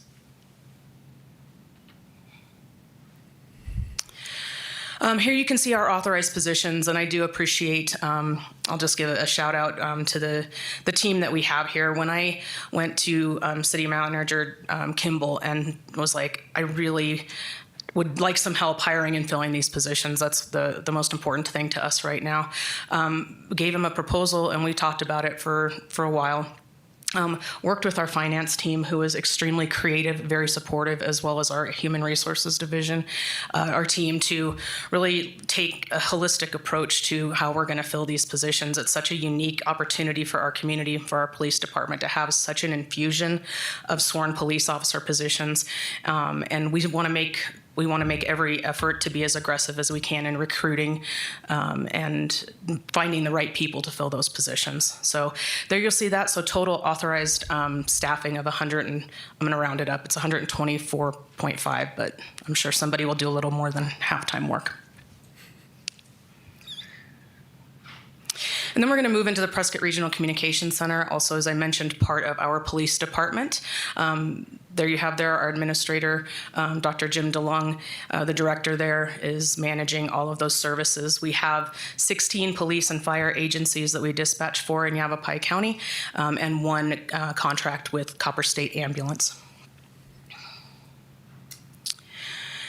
And again, our funding, and one of the things that's unique about the funding at PRCC is while you see the general budget there of $5.7 million, the next page there, the city of Prescott is responsible for about 45% of that, because it's Prescott Police and Prescott Fire Department. So the remainder of that budget is billed out to our partner agencies that we serve, to continue to provide service to them, and continue to keep our community safe. And there you will have that. Again, those numbers going up because of the increases to insurance and merit increases for the employees that we have there. And again, reallocating a couple of those positions, or reclassing a couple of our dispatch positions, to really continue to serve our partners in this communities, as Director Keegan talked about, with the IT specialist, a CAD specialist, and a public safety data analysis position that's really going to help us to continue to move the needle and push PRCC forward.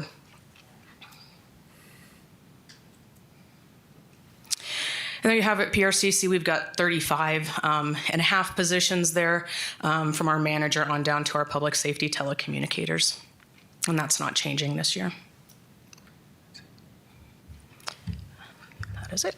I'm happy to answer any questions that you have. Mr. Gambogi? Good presentation. Thank you. I'm trying to understand a little bit the dynamics of salary. I thought I'd see more in terms of salary here. You're down how many officers? The 16 the brand new 16 public safety tax positions, and then I think 5 general fund positions. So that's 21. And you propose a salary increase of 6.2. Is that right? Correct. So basically reclassing police officer positions from a pay grade of 113 to a pay grade of 114, which is approximately, it's different for every position, but approximately a 6% increase. Is that across the board from new hire to you? No.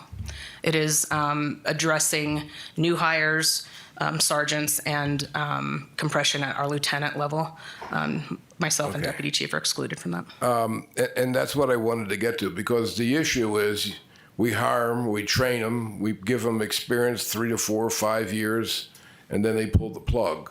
How comfortable do you feel with what you've proposed that you can mitigate the attrition we've been seeing?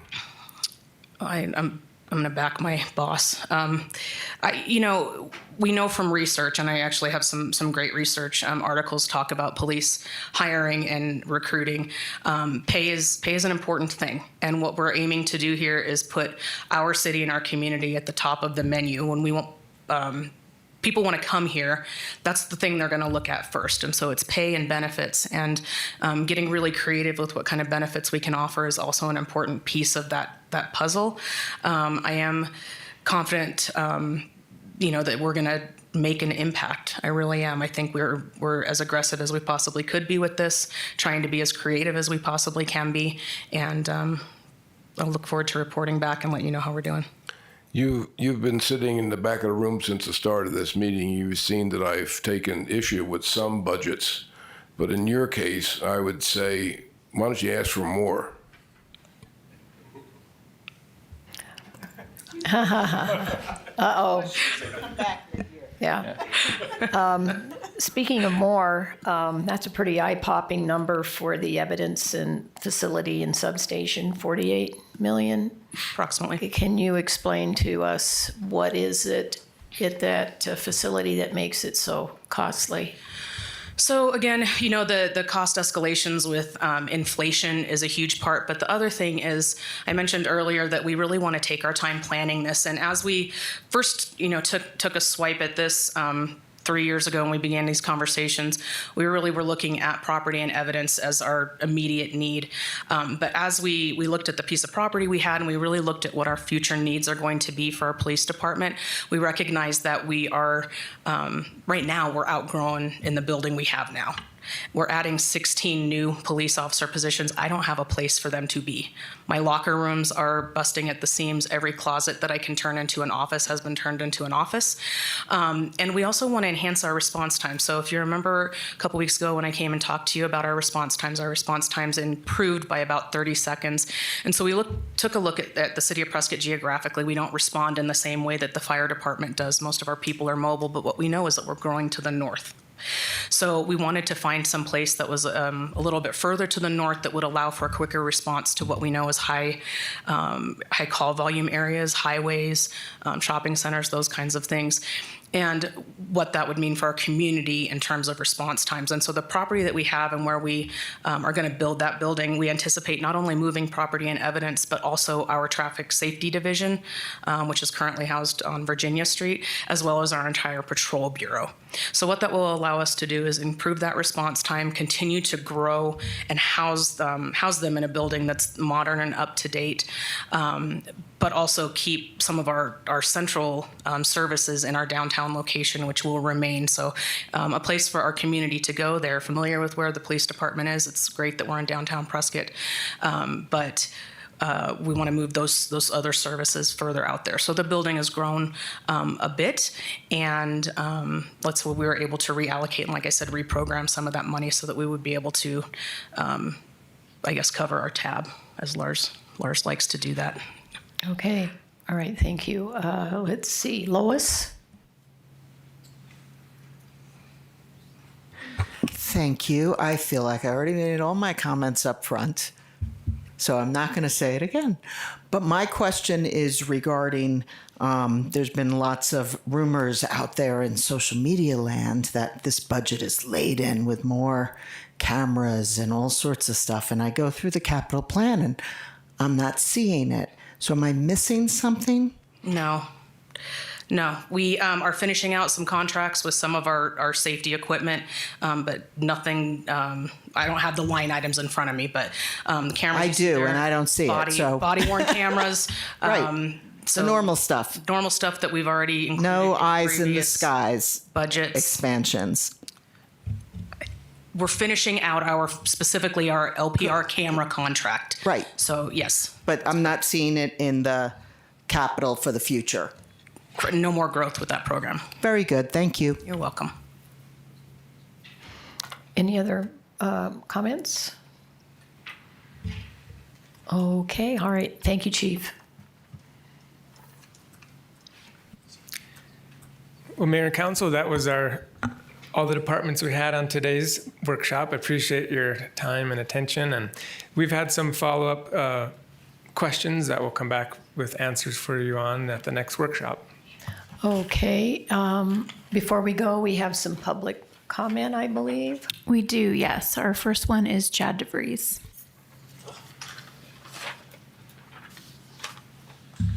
I'm going to keep this short. I know that was really mind-boggling, all the money that's has to go out. Let me put my glasses on. Good afternoon, Mayor, council members. My name is Chad DeVries. I'm a local resident, businessman, and journalist for I Am Prescott. Let me get straight to the point.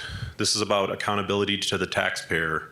Every dollar you discuss today, every line item in this budget does not belong to the city. It belongs to the people of Prescott. And they are paying attention. Our platform reaches tens of thousands of residents across this community. These are business owners, families, retirees, and people who work hard, pay taxes, and expecting transparency in return. And frankly, the transparency hasn't always been there. So hopefully we can do that this time. Budgets are often presented in a way that the average citizen can't easily follow. Millions of dollars get allocated, shifted, and approved with very little clear, simple explanation to the public. That changes now. We are making a commitment publicly that I Am Prescott will track, review, and report on how every dollar is spent, where it's going, why it's going there, and whether it actually benefits the people funding it. We'll be at the meetings, we'll be retrieving the documents, and we'll be asking the questions that the public is asking. And then we'll take the information directly back to the citizens. No filters, no spin, just clarity. We're not here to play politics. We're here because the people deserve to know why certain projects are prioritized, why costs continue to rise, and where their money is actually ending up. Because when government and spending becomes difficult to understand, trust starts to erode. And when trust erodes, that's a problem for everyone in this room. So let me be very, very clear. I Am Prescott is now the eyes and ears of the citizens. We won't be changing our logo and putting ears on it, by the way. So we're going to keep it the way it is. We will highlight what makes sense. We will question what doesn't, and when we make sure that this is a clear line between the decisions made here and the impact felt out in the community. This is not a one-time conversation. This is ongoing, and from this point forward, every dollar will have a spotlight on it. I do appreciate you, Lois, today bringing up how I think you guys need to look at different platforms to go on besides paper and things like that so you can disseminate and get the information out to the public. Last time Tony and I were here, we had over 200,000 views on our videos, and we have a captive audience locally of about 30,000 people. So I think some change needs to be done there. So thank you very much and appreciate your time. Tony Hamer.